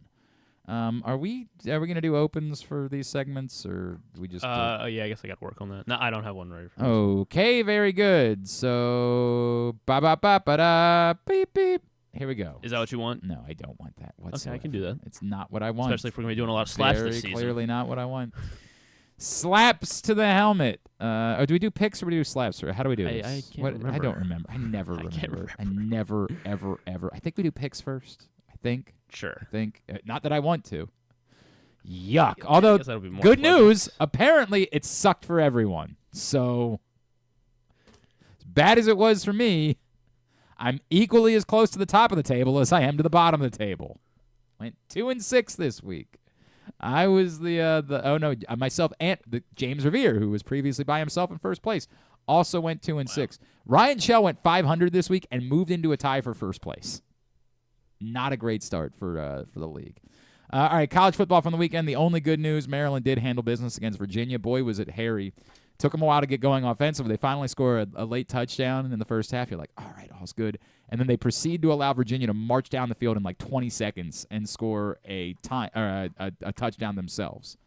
So disastrous end to the first half, and you're like, oh, God, this is what we're doing. Well, as it turns out, no, not at all what they're doing. Maryland had an utterly dominant second half. I mean, all aspects of the game. Completely, totally dominant, offensively, defensively, the whole deal. And they turn a 13-7 halftime deficit into a 27-13 victory. No doubt. Ever. Yeah, there was never any doubt. Ty Felton continues to look really, really good. Really, really good. Maybe got the GCR bump. There it is. Couldn't be that because he was already really good. So, yeah, that's where the good news ends, however. So, yeah, Maryland gets that cover. Kansas State throttled Arizona. Damn it. Thought it was a big spread. I was wrong. Why do we list Andrew, by the way, first on the... it's alphabetical? Yeah, it's alphabetical by first now. name. So alphabetical by first name. Yeah. That's a weird bit. I just follow John's lead on whatever. the spreadsheet stuff. Yeah. By the way, James, Jeremy, and Ken were on Virginia. A lot of us were on Arizona. Myself, Griffin, Joe Serpico, John Proctor, Kyle Ottenheimer. Yes, Kansas State, a throttling, just an old-fashioned butt-kicking on Friday night. And then the LSU South Carolina thing. Big win for the Glennocks. Yeah, this, by the way, the only other win I got all week. The only other one.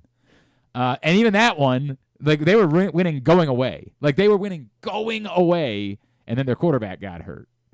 And then LSU was able to get back and ultimately won the game, but did not cover the 7-point spread. So myself, Kyle Ottenheimer, and Ryan Shell came away with that point. Now it goes south in a hurry for your pal. Ofer in the NFL this week. Man. Ofer. Did have a push. Yeah, thank you. Thank you. We all did. Yeah, we all did. We all got that push. Buffalo, Miami. Yikes. And that's not even about Tua's. They were getting throttled before that, so I can't even put it on that. Miami easily covers the 2.5. Buffalo easily. They didn't even cover. They won outright, obviously. Yeah. They won outright by a lot. So we were split on that one. 5 points for Griffin, James, Jeremy, Ken, and Kyle. Dallas, New Orleans. Wow. Yeah. Just like we all expected, Clint Kubiak is the MVP of the league after 2 weeks. My Saints Super Bowl ticket back in. Yeah, right? Derek Carr, Super Bowl MVP. Yikes. Yeah, Clint Kubiak looking like he's going to be the guy that everybody's going to try to hire this offseason as their head coach. Jeremy Conn, Joe Serpico, and John Proctor were on the Saints in that one as they obviously not only cover the 6.5 but win in blowout fashion. Tampa Bay, Detroit. It was a big number. It was a big number. And it was not only too big, but again, the same deal. Tampa Bay not only covers, they win outright. Know it? Yeah, did you? Yeah, they would win too. Most everybody was on Tampa except for myself, James, Jeremy, and John Proctor. Yes. Too many names. Yeah, way too many names. Cincinnati, Kansas City.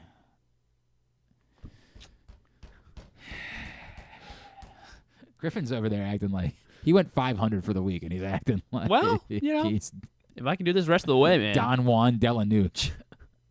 Hell yeah, I'm the picks guy now. The Don Juan. Yeah, the picks expert. One guy finished over 500 this week in our league. One person was over 500. The only two on Cincinnati were Andrew Stecca and Griffin Bass, and obviously Cincinnati covered. They did not win outright. There was some controversy about a late pass interference on 4th and long, but I think it was a pass interference. I think it was too. I hate it. Yeah. I hate it. But I think they got that call. I was like right. watching the game and I yelled, "Oh my god!" Yeah, and my mom was like, "What happened?" I think they got it right.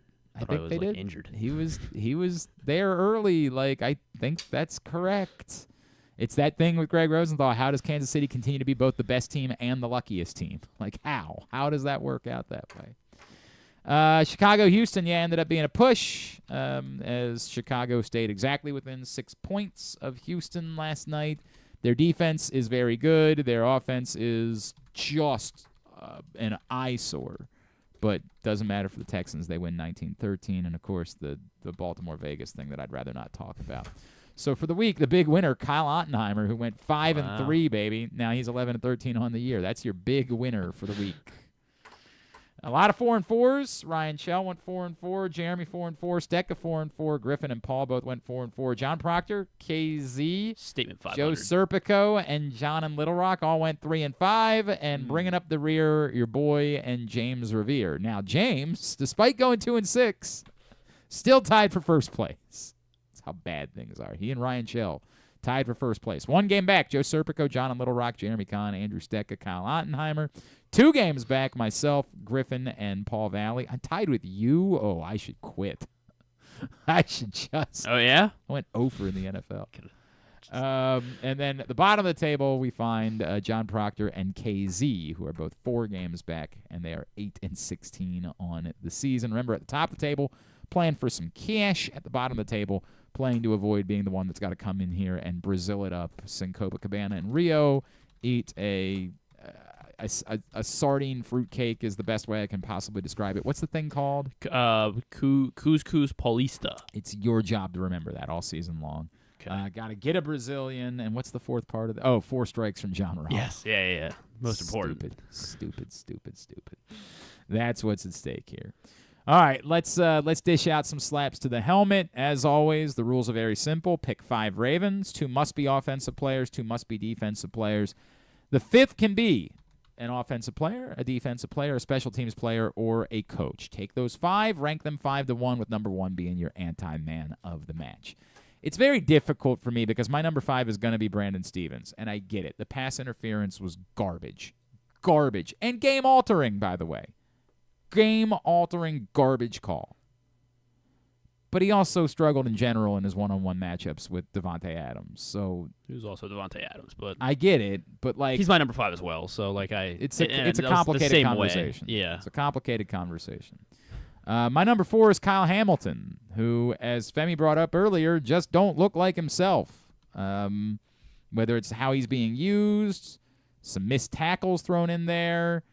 I get, like, it was between him and Malik Harrison for me, and it's just more like my expectation level for Kyle Hamilton is higher than it is for Malik Harrison, and the Ravens need Kyle Hamilton to be a difference maker. They need him to be a star, and right now they're getting a guy. So Kyle Hamilton's my number 4. I went with Trenton Simpson here as my number 4. Brock Bowers was murdering them underneath in the middle of the field. Trenton Simpson felt like he was the one that got the Brock Bowers assignment mostly in the second half, and it felt like he was allergic to Brock Bowers. Like he was not anywhere near him until after I'd have to go back. Caught the ball. It felt like that was a release. Trenton Simpson.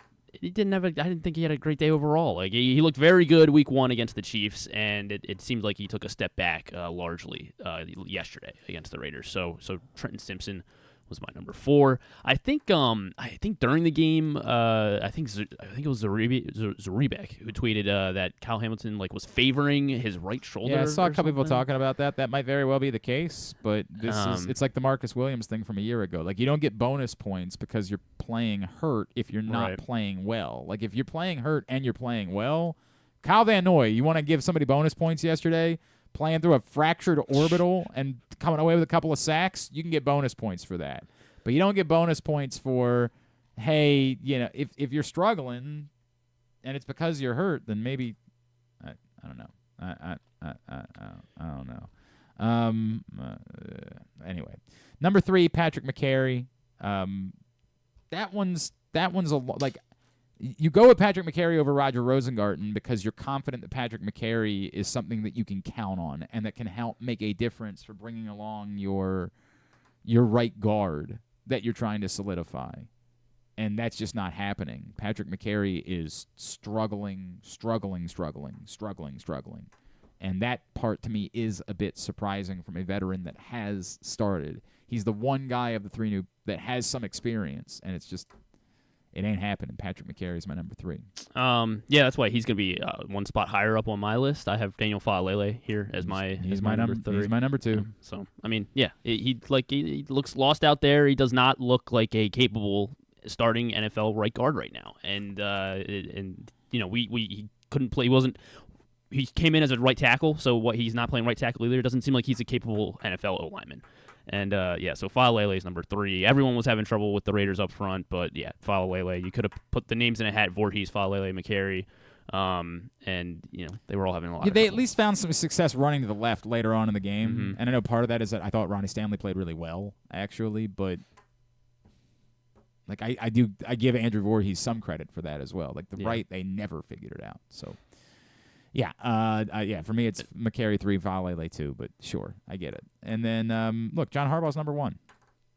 And you're welcome, Justin Tucker, and you're welcome, Jordan Stout, for the rules, because truth be told, those guys should absolutely both be on the list. I'm not making Frankly, excuses. 2 coordinators, too. Yeah, you could, 100%. 100%. Inexcusable, inexplicable, just... This team is not good enough to also have to overcome coaching, at least not while the offensive line is in peril the way that it is. Like, this team is not complete enough, is not overall good enough to also then be asked to overcome asinine timeout pissing away. It's brutal. And yes, throw in, like, you're the head coach, the buck stops here. Like, the penalty thing, it's always very difficult for me. I don't think there's any world in which you can blame John Harbaugh for the fact that Derrick Henry couldn't stay set on 3rd and inches, which, by the way, ended up being a dramatic play in this game. So much so that I almost thought about putting Derrick Henry on the list anyway. Because that's converted every time. You can debate whether or not this team should be a team that's doing tush pushes, but, like, you're going to convert a tush push. And you're going to keep the clock moving, and you're going to keep things going in the right direction. And instead, you end up giving the ball away, taking no time off the clock. So Derrick Henry, like, I don't know how to beat up John Harbaugh for that one. That's 10 times out of 10 cannot happen. What the hell is going on? Derrick Henry is the one moving early in that spot? Really? Really? But the penalties in general, it's nonsense. It's nonsense. And this goes back to I'm not going to change my mind about whether or not guys should be playing in the preseason. I'm not. You won't get me to do that. It's not worth the risk. But you're going to have to change your thought process of how you replicate game situations in order to have the team sharper if, John Harbaugh's the coach next year. Wow. Right? Like, that's... obviously, it's a terrible, a linear progression that we're taking right now. So, yeah. Maybe he retires after they win the Super Bowl. Like, I'm just saying, like, they've got, if you're going to continue to do this, that could happen. You've got to figure out a way to get this team sharper. This team has to be sharper to start the season. Yeah, you hit it. All the challenges, just awful decisions to challenge these things and just piss away these timeouts. The penalties are terrible. It's all brutal. And and then looking at the other sideline, I know that it felt like I guess they really only highlighted it like once or twice, but it felt like they were really harping on it that Marvin Lewis is on the sideline of the Raiders, and he's been the one that's been helping Antonio Pierce with timeout management, game management stuff. And it's like, why is he not on our side? It is a little bit weird that they intended to hire Jerry Rossberg to do that this offseason, never did it, and then it just kind of went away. Like, that is a weird bit that we never really spent any more time with because the weirdos wanted to be like, oh, so you need somebody to babysit you as a coach? No, not at all. It's not about babysitting. It's about the fact that it's very difficult to be a coach. There was an awful lot going on. Maybe hire 3 of these people. Hire as many of them as you possibly can to help you out with game day. every little thing that's going on while you're dealing with trying to talk to players and trying to be all of that stuff. Have as many of them as you can. The Ravens intended to hire Jerry Rossberg into that role. Then they didn't. It just went away one day, and nothing. What happened to it? No one moved into the role. It's weird. It's really weird. And something that perhaps should be revisited a couple weeks into the season. Well, get ours up at GlennClarkRadio.com. If you get yours in at Glenn Clark Radio on Twitter, you will be registered to win a $50 gift card to the Costas Inn. And on a week where nothing good happened, you could salvage it by winning a $50 gift card to the Costas Inn. Seems worth it. I mean, I don't know. I don't know you that well. Maybe you don't like things like free food, delicious Costas Inn food. I don't know.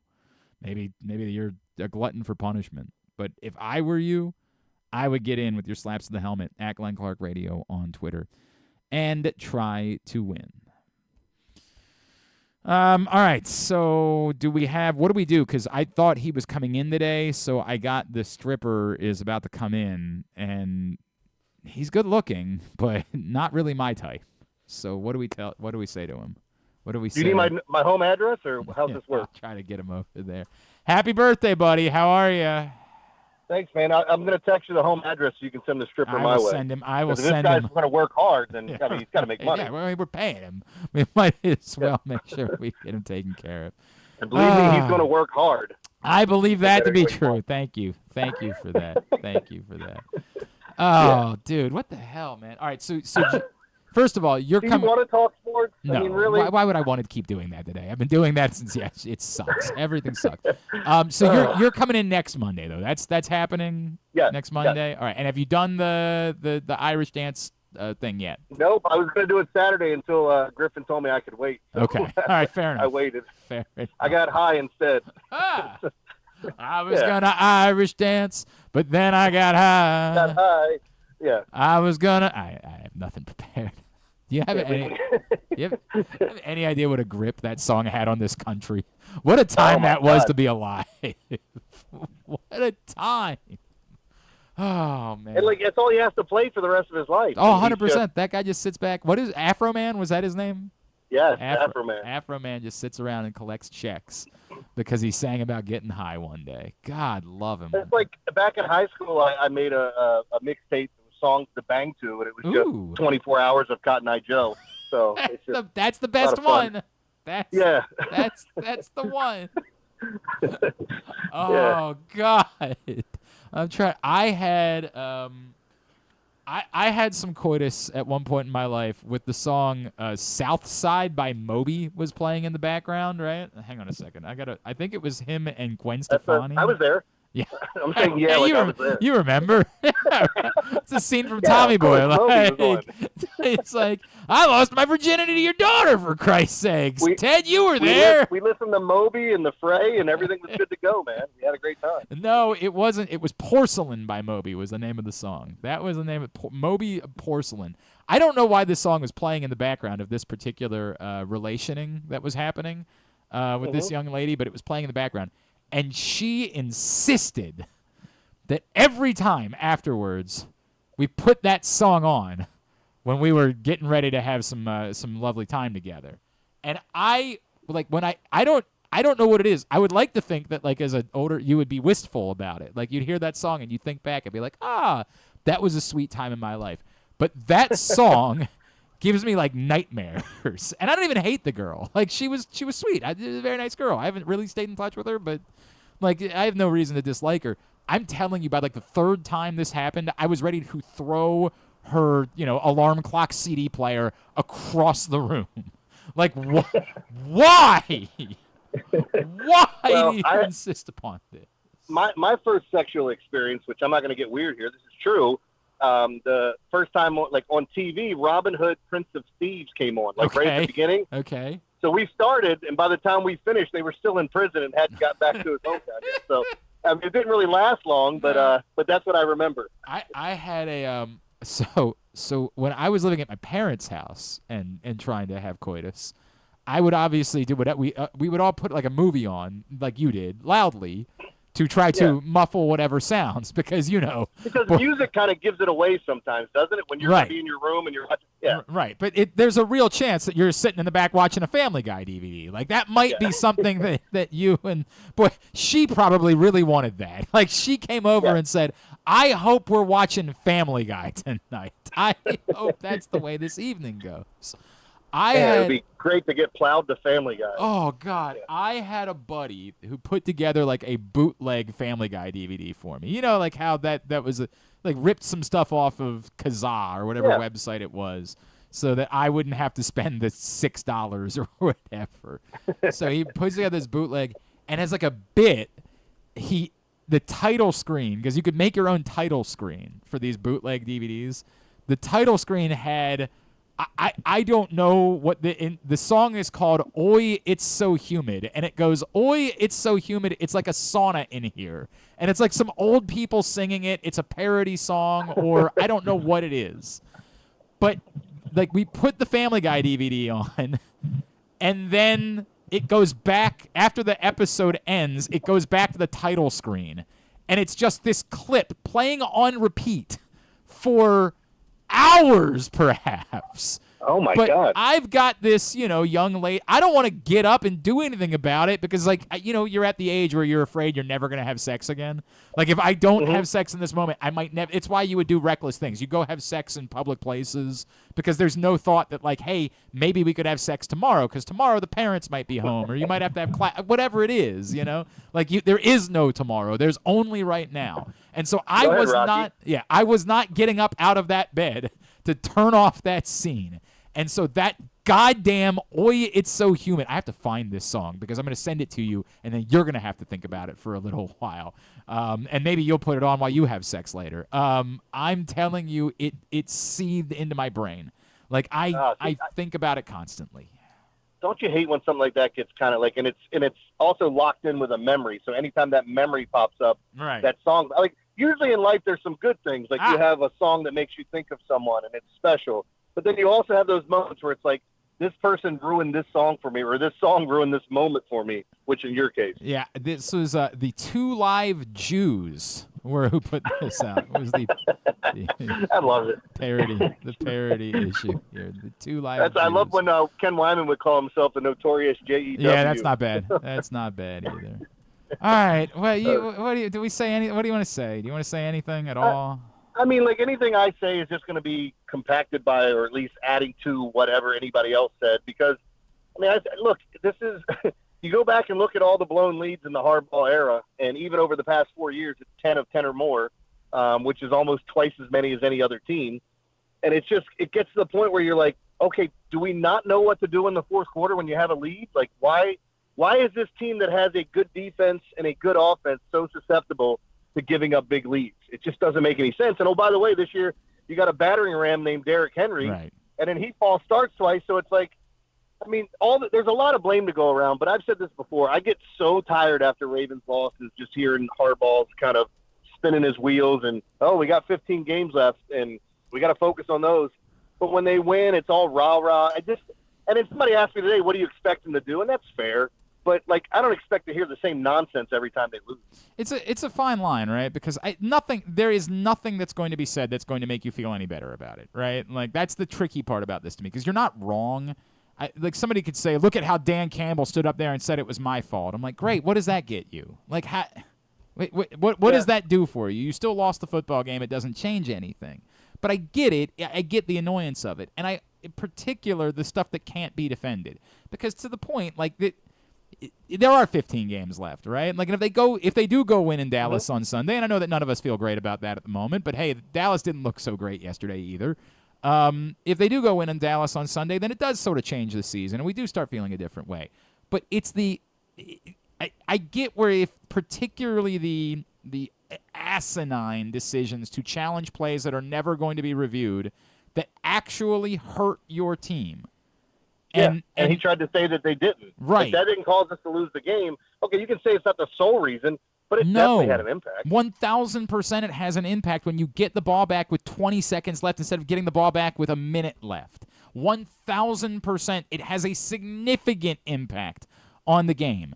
This thing where the NFL almost always, the percentage of games that aren't determined in the final 3 minutes is what? Like, how many NFL games during a given week? Yeah. Like, look, Griffin, you could do this exercise. Pull up yesterday, or pull up. There's been 15 games so far this weekend. Obviously, I can think of 6 that came down to the last 2 minutes. So Buffalo, Miami clearly didn't, right? And Dallas, New Orleans clearly didn't. So there's 2. Carolina, the Chargers didn't.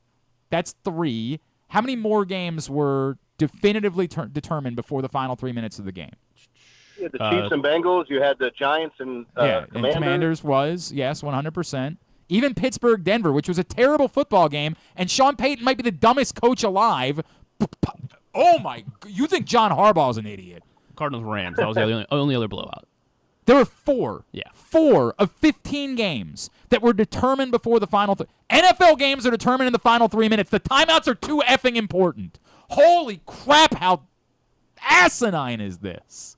Well, it's not even just timeouts. It's just like, all right, so tell us. The one thing I want to know is, who's the one that's saying to throw the flag? Is it just Harbaugh doing it without any knowledge? The whole operation or is there someone needs saying to throw it? Griffin and I brought this up a minute ago. Remember in the offseason, Jerry Rossberg was hired to be like the game, and then it just went away.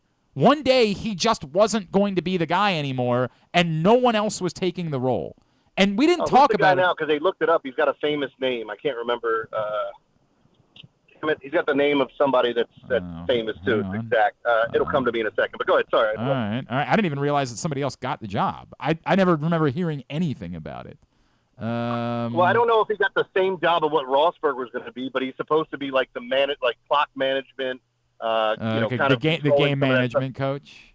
Yeah. I'm looking on the staff. Hang on a second.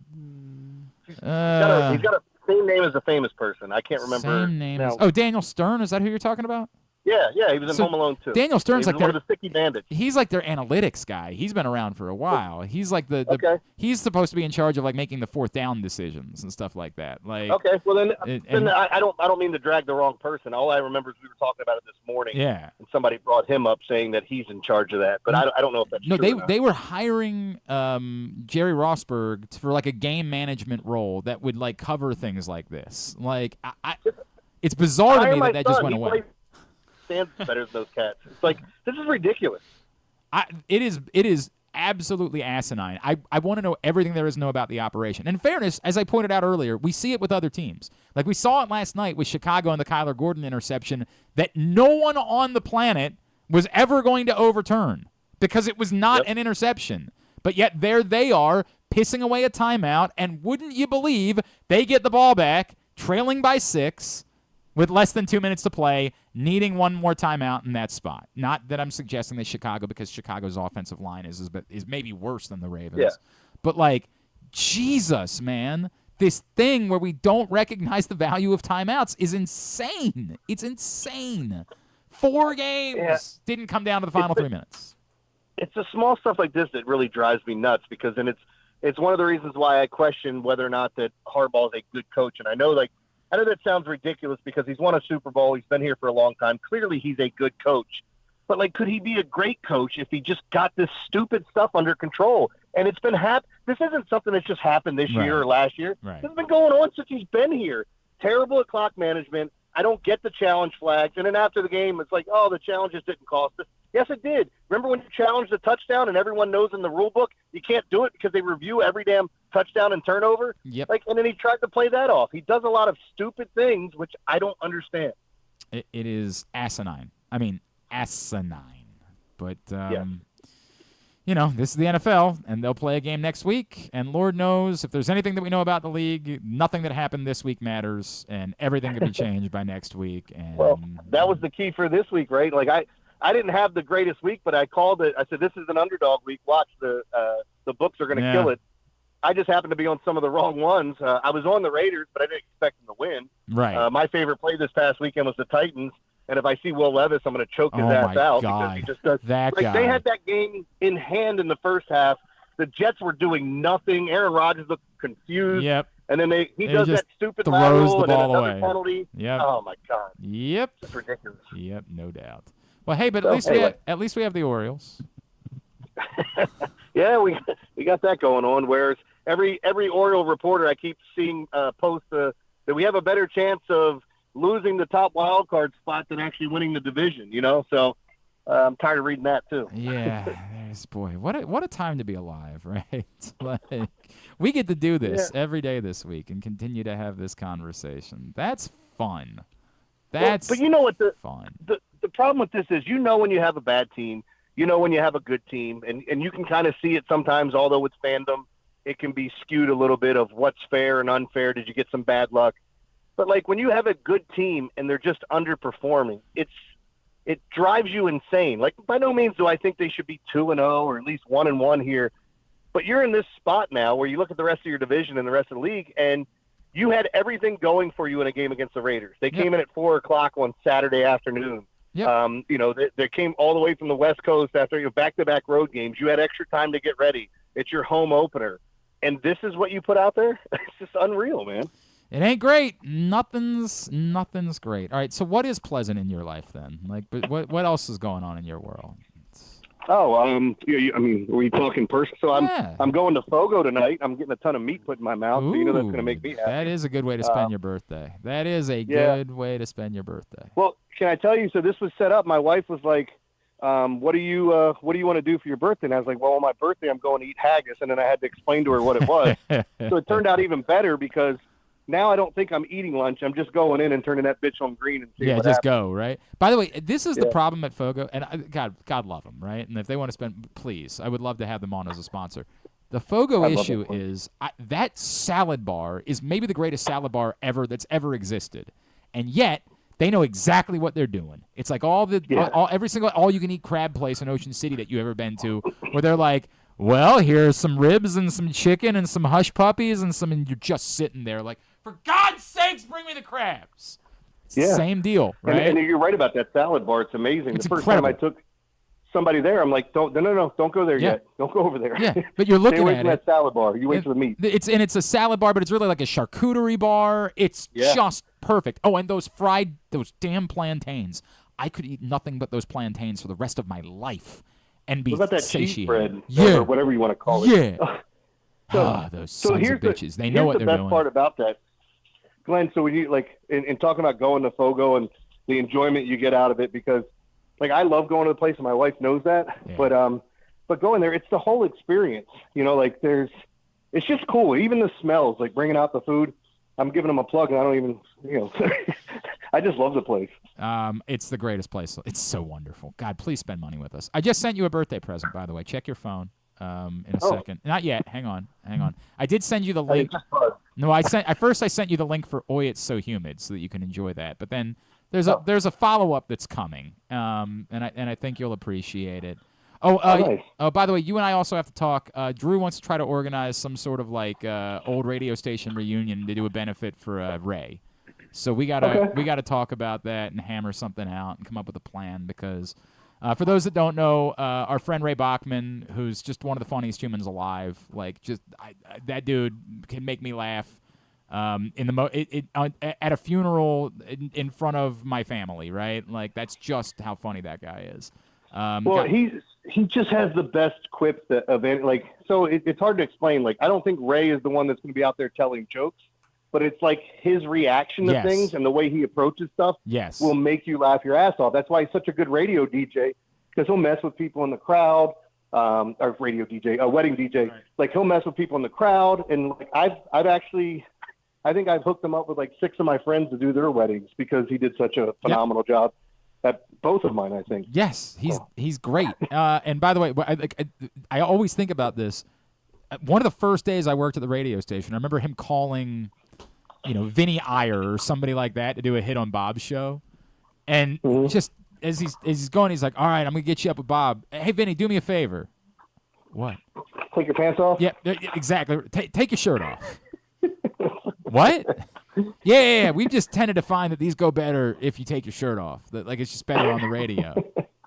It's just so uproariously funny for no reason, man. Ray got some bad news. He's dealing with a neck cancer, which is just like that sucks. So there's a GoFundMe out there if you can. If you search Ray Bachman, if you were a fan of the old radio station, Ray Bachman was responsible for a lot of that. So search Ray Bachman, BACHMAM on Facebook, and there's a link for the GoFundMe. And we'll work on something. We'll work on something we can't put together to try to lift up Ray. Well, and the thing that sucks for him, like, so he was kind of like Nestor's right-hand man. He did all this stuff at the station.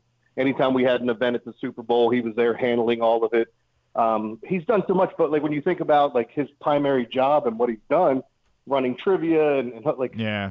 I mean, I'm not trying to put his news out there, but like you have to worry about, what type of insurance does he have? And is he going to be down for a while? And you know, as a man too, and I'm sure women feel the same way, but I can only say from this, you're trying to be that provider. And when you're down, it's hard to be that. Correct. 100%. So if you could lift up Ray, we'd appreciate that. And we will come up with something. All right, buddy. I can't wait for next Monday. Next Monday is going to be fun. It'll be fun. It'll be fun. We'll have a good time with that. With their bombs and their guns, it'll be fun. Yeah, right. And your tank, and your mom, and your mom, and your This is going to be a terrible performance. Oh, I can't wait for that one. That one's going to be great. Love you, pal. Happy birthday. Enjoy getting the meat in your mouth, and we'll talk again next week. Thanks, man. I appreciate it. And Griffin is going to help me get dressed in the leprechaun outfit, right? Oh yeah, 100%. Okay. He's going to want to make sure that he was in charge of that. He's got you. He's going to roll them tights up for you. All right, buddy. Love you, pal. I'll see you, man. It's Jeremy Conn with us here on GCR. We do have that to look forward to. I do feel I feel good because Jeremy sent out, I think he sent out a message to so everyone in the Survivor League. He does like a couple Survivor pools. I'm still alive. Oh yeah, because everybody is. It was like oh, I'm still alive. Hey. Go ahead. Is this is that Creed? I don't know. Creed. It's Pearl Jam. Dumbass. Okay. How was I supposed to know that? It's a very iconic song, dog.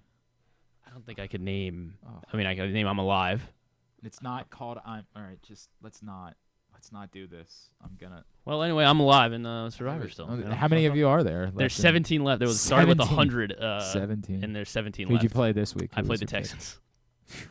I mean, I was like back and forth. I was like, maybe I should play the This Cowboys. is the other maybe I thing should play too. the Ravens. People that play in like a Survivor League that like try to do like the tricky thing to begin the season, like they'll go the other way instead of taking the most obvious one. They'll be like, I'm gonna try to do the one so I can save all the good teams for later in the year. Like, dude, so that was my thinking. I was like, the Cowboys play the Giants twice. You know, like I should probably just hold off. I know the Ravens play the Commanders in like 4 weeks. When a lot of teams are on buys. Go ahead and play whoever's playing the Panthers in week 1 and deal with that when you need to deal with it. Survive for a while. Yeah. And then start figuring it out. Whatever my strategy was, it worked. So, 17 left. How about that? Yeah. On top of everything else that I lost this weekend, I went 1-3 in fantasy. I went 2-6 in picks. I think I went 1-3 as well. The Orioles went 1-2, and the Ravens lost. On top of all that, we also lost in the semifinals of the trivia playoffs. But we were in second. We were in second place. We would have advanced going into the final because the top 3 teams advanced the World Series. So we were in second place, and the final question was a movie question. And somebody on our team, who's our movie guy, decided to go all in, said Shot Sure. The question was, what Academy Award Best Picture winner was set the earliest historically? What Best Picture winner all time was set the earliest? So when the movie was set, not when the movie was released. When the movie was set, what was the earliest historically? I guess just off the top of my head, 2001, Space Odyssey. I mean, I don't think it that never won. That never won. I don't think it won Best Picture. That didn't win Best Picture. Best Picture. I mean, maybe it did. I don't know. There weren't as many movies in 1968. I guess it's possible. It was like, when did the Academy Awards start? I'm trying to think. It's also a good question that I don't know the answer. Yeah, to. Was obviously like Birth of a Nation. Like I'm like just because that was one of the only movies out. Like Hang on a second. So I guess it's not. I guess it's not either of those. Since you're. It definitely isn't. I'm trying to see. Your eyebrows are raising. I'm just trying to see if I could get an answer as to whether or not 2001: A Space Odyssey was Best Picture. Then I mean, geez, I don't know. Something. Yeah. Let's go with. Well, I guess it was not. It was not. Apparently, it wasn't even nominated. So. Gone with the Wind. No, we were between two. We had two choices. The one we just didn't know. Wizard of Oz. No, we knew one had one Best Picture. We didn't know if the other one had. The two we were between were Ben-Hur and the Ten Commandments. Those are the two films that we were between. I would not have been able to help. Sorry. So our movie guy, I would have thrown out like what was one of the Brave, a Pixar movie or something. You know. Okay. Yeah. Sure. Brave I don't think was like the Middle Ages. The Middle Ages. I think Brave came up a little bit short in Best Picture voting. If I had any Pixar movie I think should be in the running. A little bit short. So, by the way, Brian Powell just sent a really funny text. I'm going to read it in a second. So, we're between Ben-Hur and the Ten Commandments. And Brad, who had a decent round on Saturday, decides he's going to get froggy. He said, shot sure, 10 Commandments. I said, Brad, you're certain 10 Commandments won Best Picture? He said, I'm certain. 10 Commandments did not win Best Picture. The correct answer was Ben-Hur. So do you still speak to Brad, or? Well, you know, I expected a Tim Tebow speech. I expected a no one will work harder, no one. Instead I just got, oh, I'm the worst person. I'm like, God damn it, Brad. All for nothing to society. There was a sports question. Just not enough, though, to get you guys. By the way, Brian Powell, I tested positive for COVID this morning, and now Griffin trashes the band whose show probably gave me COVID. Stop piling on, please. I didn't make it to Pearl Jam on Thursday night, so I guess lucky me. It wasn't the E Street Band either? No, he went to, oh, God, I hate you. What? Weren't they here this weekend, too? They played on Friday, you're right. Yeah, okay. We were talking about Pearl Jam. Yeah, I know, but... Anyway, the only... I'm not trashing on Pearl Jam. I just don't know anything about them, Brian. Get your act together. The only... You asked if Alive was a Creed song. I mean, the way you were singing it, I was like... to blow my brains Who could that out. be? So, there was one sports question. I only got one out of the two answers. They say it's a sports question. No one would know this. No one got both of these correct. There are two individuals, two human beings, that are in both the Naismith Basketball Hall of Fame and the Sporting Goods Hall of Fame. James Spalding. And? So the Basketball Hall of Fame and the Sporting Goods? And the Sporting Goods Hall of Fame. Dick. Yeah.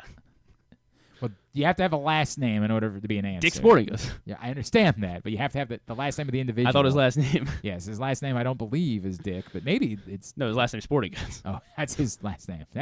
Are those your official guesses? Mr. James Spalding and Dick Sporting Goods? Yeah, are those your official guesses? One of those is, yeah. Okay, and your other one is? Let's go with the Sporting Goods. Sporting Goods Hall of Fame. Mr. Nike? Mr. Nike. Mr. Dr. Yeah, Nike. Phil Knight. Phil Knight. Let's go, Phil Knight and James Spalding. You got one of your two correct. Okay. One of your two is correct.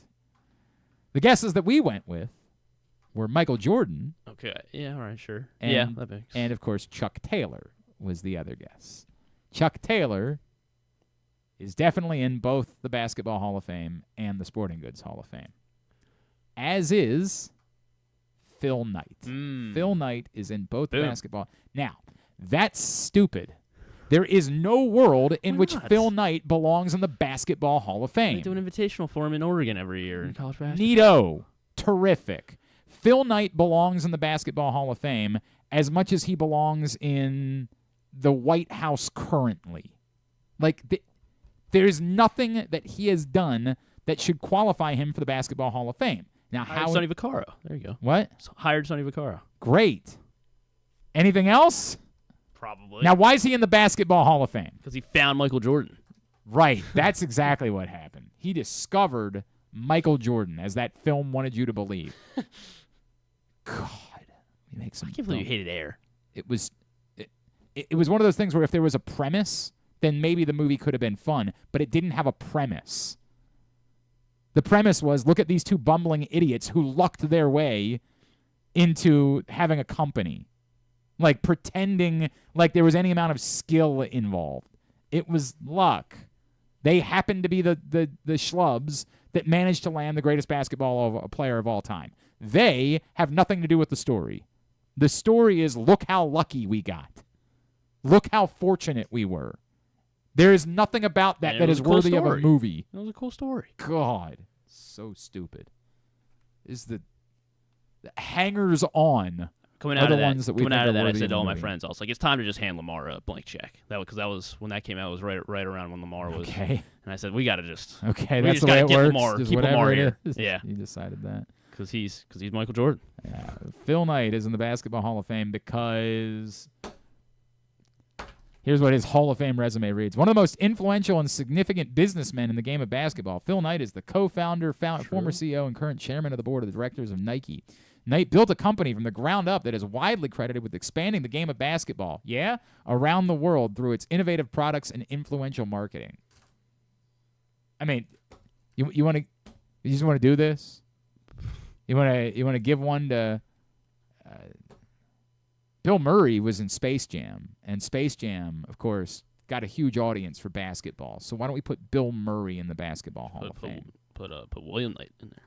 Who? William Knight. Oh, the guy that played. Why am I blanking? Newman. Yeah, Newman. Yeah, and it was Wayne Knight. It was his name. Wayne Knight. My bad. Yeah, like took me a second, but it's Wayne Knight. Is his Wayne name. Knight. Darn it. Sorry, Wayne.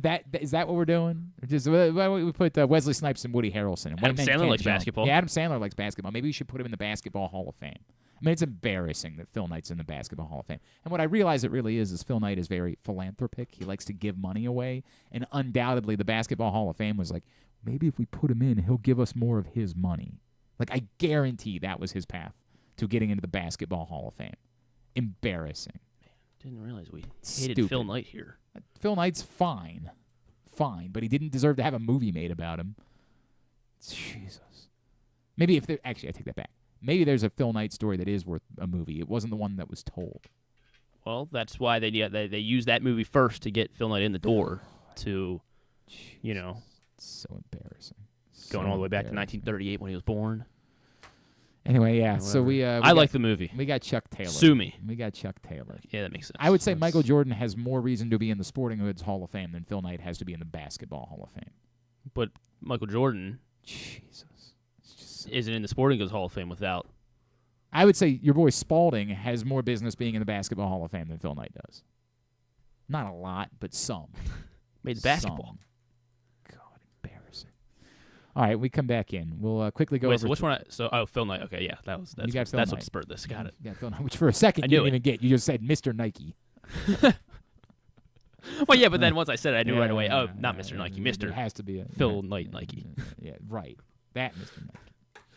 So if I were there and I threw out those two options, would we have gotten the two of them? I had thought about Phil Knight. I brought it up in the conversation, but somebody else brought up Michael Jordan. But that you made would more want sense you because on your soliloquy here. And yeah, Michael Jordan. It's the Basketball Hall of Fame that was the more difficult one to get. Like, why would these people be in the Basketball Hall of Fame? But there's a reason for Michael Jordan. Anybody could be in the Sporting Goods Hall of Fame. It's not a thing. God, it could be the Sporting Goods Hall of Fame could be in John Colson's office right now, and we wouldn't know it exists. They could put anyone in the Sporting Goods Hall of Fame. But the Basketball Hall of Fame is supposed to have, standards. So that was what I was operating with. Been around since 1955. Ah, yes. The NSGA. Sure. National Sports. Where is it located? I haven't found that information yet. I'm on their website, I want to go make a visit, obviously, to pay my respects to a lot of legends in the Sporting Goods Hall of Fame. Does it just exist in the ether? Yeah, it's like the WWE Hall of Fame. It's not even real. Hold on. Bang up question. Contact us, maybe. Trivia Maryland. Who are we? Yeah. Can I visit your location? Okay, there we go. If I'm driving through Clark Summit, so it looks Missouri. like I guess it would be located where the National Sporting Good Association is, and that is in Downers Grove, Illinois. Hell yeah, it is. We're going, man. We're gonna do that. Let's schedule a live broadcast from the Sporting Goods Hall of Fame. Maybe we get Phil Knight on the show. Yeah, sure. And then you can tell him how much you hate it. God, I got a lot of things to talk about with Phil Knight. And as everybody knows, I'm an Under Armour man. Shop local. like to support the local startup company. Yeah, that's me. Come back in. We'll get the 3 up, 3 down. We'll get a tidbit and 2-bit or wind things down for a Monday edition of Glenn Clark Radio. At A.J. Michaels Heating and Cooling, you get maximum value for your investment. You'll save 50% in heating costs, get $6,000 in rebates, and a no-interest energy loan. That's value. Find us at ajmichaels.com. That's ajmichaels.com. Experience the thrill of the Mars Maryland 5-Star at Fair Hill, presented by Brown Advisory, coming October 17th to the 20th. See the world's best equestrians compete in the sport of eventing, the ultimate test of horse and rider. Enjoy a weekend festival featuring locally sourced food at the Fresh Food Fest, a beer, wine, and spirits showcase, shopping, and fun for all ages. Check out the Maryland Corgi Cup, interactive kids corner, and more. It's the place to be in October. Visit maryland5star.us for tickets. Treat yourself and taste the Baltimore tradition that is the legendary Costas Inn. Hey, it's Stan the Fan Charles. For over 50 years, the Costas Inn has been a Baltimore original, dishing out their legendary fat, delicious, award-winning crab cakes and steamed crabs. It's crab season, so sit back and crack some crabs while watching the Birds pursue another divisional title on Costas' 15 TVs. On Monday night, the Costas Inn offers their half-pound jumbo lump crab cake with 2 sides for under $30. So head on down to the Costas Inn today at 4100 North Point Boulevard or visit them at costasinn.com. Make the most out of every day in your Toyota RAV4. Available in hybrid or gas-only models. A RAV4 can get you where you want to go in style. Check out buyatoyota.com for deals on new RAV4s from your local Toyota dealer today. The drug scene in Maryland is changing.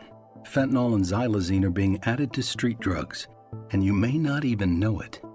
Xylazine is not even intended for humans, and fentanyl is an opioid 50 times stronger than heroin and contributed to over 80% of overdose deaths in our state. Anyone who uses drugs, even occasionally, is at risk of overdose. To learn more, visit stopoverdose.maryland.gov or call or text 988. The votes were all counted, and the results are official. Royal Farms was named #1 for food in the USA Today 10 Best poll, receiving more votes than any other convenience store chain in America.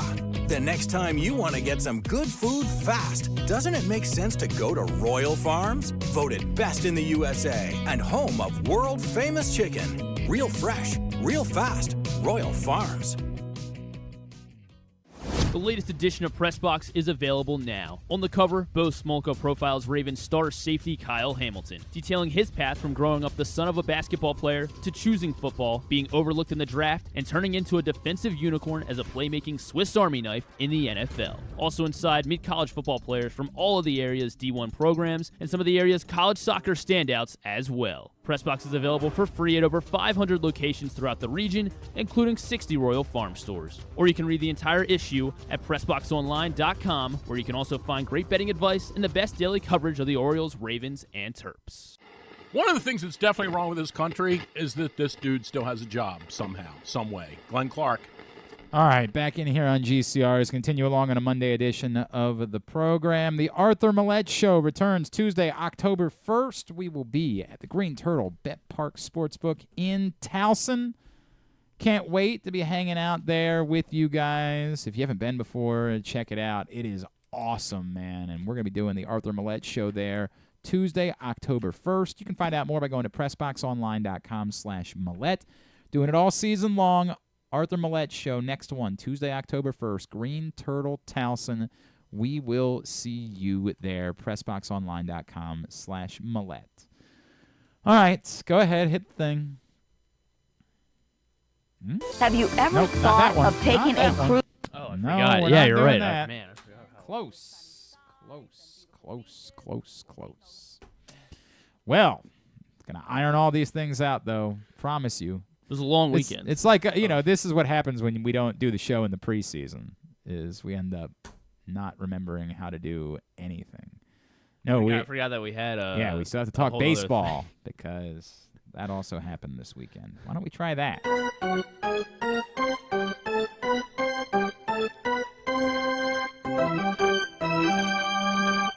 Three up. And 3 down. Yeah, and if you get in for 3 up and 3 down, you can still be registered to win a $50 gift card to the Costas Inn at Glenn Clark Radio on Twitter. Pick 3 Orioles most deserving of praise, 3 Orioles most deserving of scorn for the last 6 games where they went 2-4. Hooray! Against the Red Sox and the Tigers. I don't think we need to belabor this one either. Here's what I got. The up list, number 3, Gunnar Henderson. He was good. He was good. 979 OPS. It's just that the offense was so bad for the week that you almost don't remember him being good. But he was good. Gunnar Henderson, number 3. Yeah, my number 3. Who cares? Like that was what I was thinking to go with. I really wanted to go Levon Soto. I thought he deserved. I had a second where I thought about it, but not significant enough. I went. I guess I might have maybe a reverse order of your list. I feel like hearing who your number 3 is, but I went Corbin Burns here, number 3. Obviously, dude, Corbin Burns is definitely dramatically higher on my list. It doesn't even matter what the order is. Well, it does. You should still get it right. Just because Gunner's my number 1. Just because that's wrong. The most important thing of the week was to not get no hit. So that's definitely not the most important thing of the week. Left. They still lost the baseball game, Griffin. And that's not all they have left. They're going to the playoffs. Are they? Yes, are they? They are. They're definitely going to the playoffs. Number 2 is Dean Kramer, who was very good. He was very good. Yeah, he was my number 2 as well. I was very impressed by putting Dean Kramer above Corbin Burns is he's still Corbin Burns, and it's the dumbest thing I've ever heard. One of them allowed 3 base runners and no runs over 7 innings. It was the Tigers. Stop it. Corbin Burns was obviously the best Oriole of the week, which is good because he had been on the other list a good bit recently. For some reason, we can't get that right. But again, it's actually a fitting tribute to the Baltimore Orioles that you're screwing up the list this deep in the season. 3 down, number 3. The two were obvious for 3 down. The third one could have been anybody. I just decided to put Birch Smith there because wow, strays, bro. No, not strays. Well deserved. He sucked. Pitched once. Yes, and he sucked. Yeah, he did. Those other guys that sucked, especially from the plate. I went 3 offensive guys. Sure. Who's your number 3? Holiday. Well, he should be higher on the list. He's number 2. He was one of the obvious ones. Jackson Holiday was number 2. Went 1 for 12 and, booted the ball at second base in the 10th inning. Jackson Holiday absolutely should be higher on your list. Yeah, Colton Cowser was my number 2. It's fine. Colton didn't have a great week. Bad. Struck out a lot. I get it. A lot of strikeouts. He's spared because he at least was semi-productive, which some of the other guys weren't, so he was spared from the list. Obviously, Ryan O'Hearn's number 1, both the offense and the defense. It's just bad. Yes, Ryan O'Hearn. There you go. There's 3 up and 3 down. We're having a good time. We're having fun, happy times here.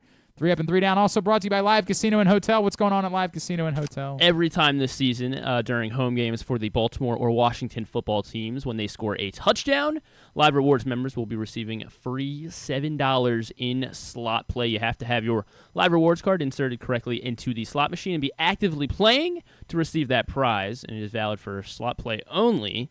And you will receive $7 of free slot play when they score. It is at Arundel Mills. Must be 21 to play. And please play responsibly as well. For help, visit mdgamblinghelp.org or call 1-800-GAMBLER. And again, 1 week from this Thursday, myself, Joe Serpico, will be hanging out for the big Dallas-New York matchup. Now, we'll be hanging out. He'll be getting you personal fantasy football consultation. Just bring your phone right up to him. Show him your league. He will walk you through. I mean, legitimately, look at all the other teams, tell you, hey, here's a trade that I might pursue if I were you. Here's where you need to upgrade your team. Don't ever pick up Greg Dortch. Maybe not ever, but he'll help you out. He's got you covered. We'll have some great giveaways. We're going to be having a lot of fun there next Thursday night. All right, now it's time for a tidbit. Have you ever thought of taking a cruise to these wonderful destinations with sunny skies and beautiful beaches? Well, wait no longer. We're ready for you to cruise from the Cruise Maryland Terminal. Have a little phrase that you can go from baggage to margarita in about 15 minutes. Choose fun with an array of destinations, onboard activities, entertainment, and world-class cuisine. Contact your travel agent and book your cruise today. Let your adventure begin. All right, what you got? Let's see. Where do we want to start? The Giants, the New York Football Giants, they became the first team in NFL history. This comes from Jeff Kerr from CBS. First team in NFL history to score 3+ touchdowns. They scored 3 touchdowns. They only totaled 18 points because they did not have a kicker. Their kicker was hurt, and they never signed like a backup one or anything like that. So they scored 3 touchdowns and scored 18 points, and they did not allow a touchdown either.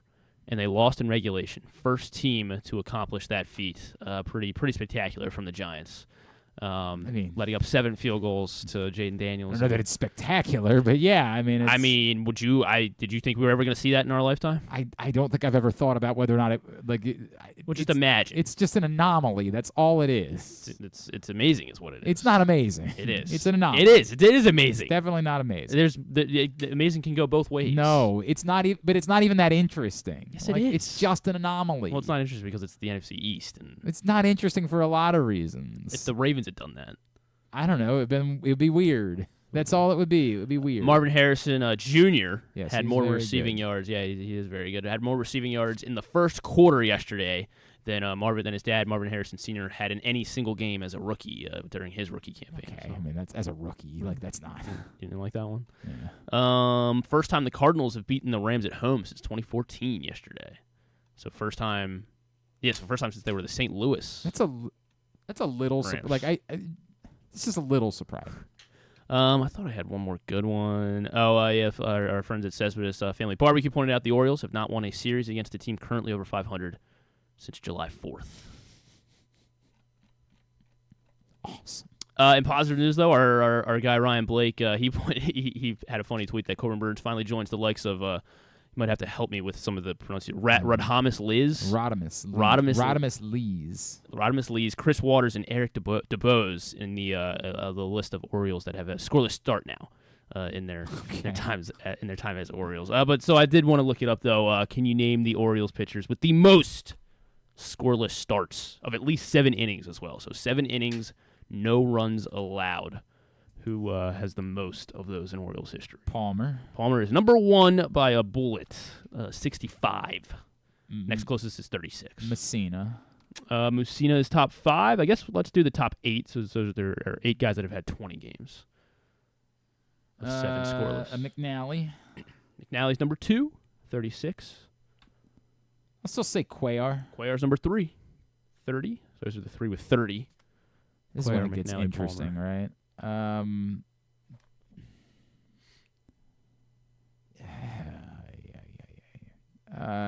McGregor. Scotty is on there. 24. He's 6th behind Messina.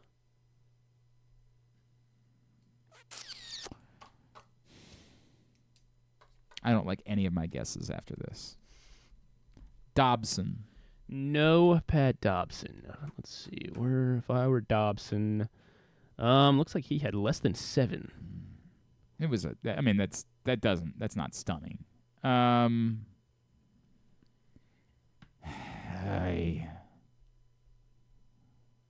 about?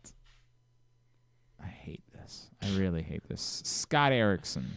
Scott Erickson's a decent guess, but he is not in the top 8. He had 12. He's top 15. All right. How about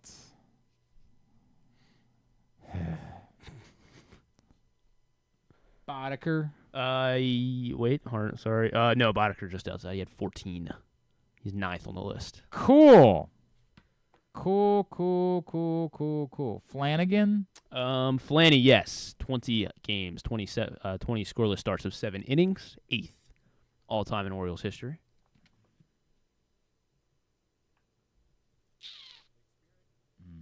Pappas? Yes, Mil Pappas is number 4. So you got the top 5, you got the top 6. You're missing number 7. Number 7 is... He was... Steve Stone. Oh. Steve Barber? Steve Barber. Yeah. Steve Barber, top 7. There you go. Well done. All right. Very good. Scoreless starts as an Very Oriole. good. 7 innings, scoreless starts. Yeah, that's nice. That was something good that happened, which doesn't happen anymore. Now let's get tubular. Experience the thrill of the Mars Maryland 5-Star at Fair Hill, presented by Brown Advisory, coming October 17th to 20th. See the world's best equestrians compete in the sport of eventing, the ultimate test of horse and rider. Enjoy a weekend festival featuring local food, shopping, and fun for all. Come for the event and stay for the experience in Cecil County, home to the Chesapeake Bay waterfront, vibrant small towns, and family entertainment. Tickets on sale now at maryland5star.us. All right, here's what's coming up totally tubular-wise tonight. Falcons-Eagles, 8:15. It's on ESPN. There is a Manning cast as well on ESPN2. And apparently Jason Kelsey's going to sit in the booth in the third quarter or something like that. I don't know. I don't know why they feel they need to gimmick week 2, but I guess that's what happens when A.J. Brown goes down. They're worried pull about out all it. the stops. Mass and Nationals, Mets, 7:10. It's also on MLB Network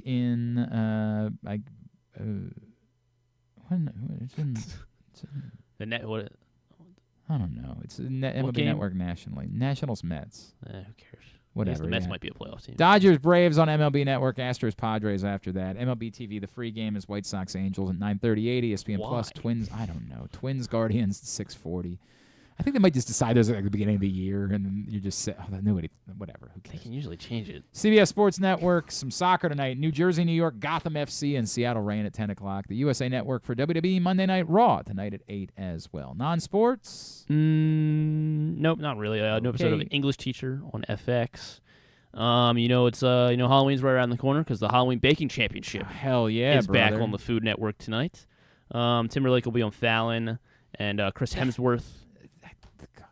Yeah, I got thoughts about that because that just means they're gonna do some ridiculous like sketch to try to get internet attention, and like I like Justin Timberlake.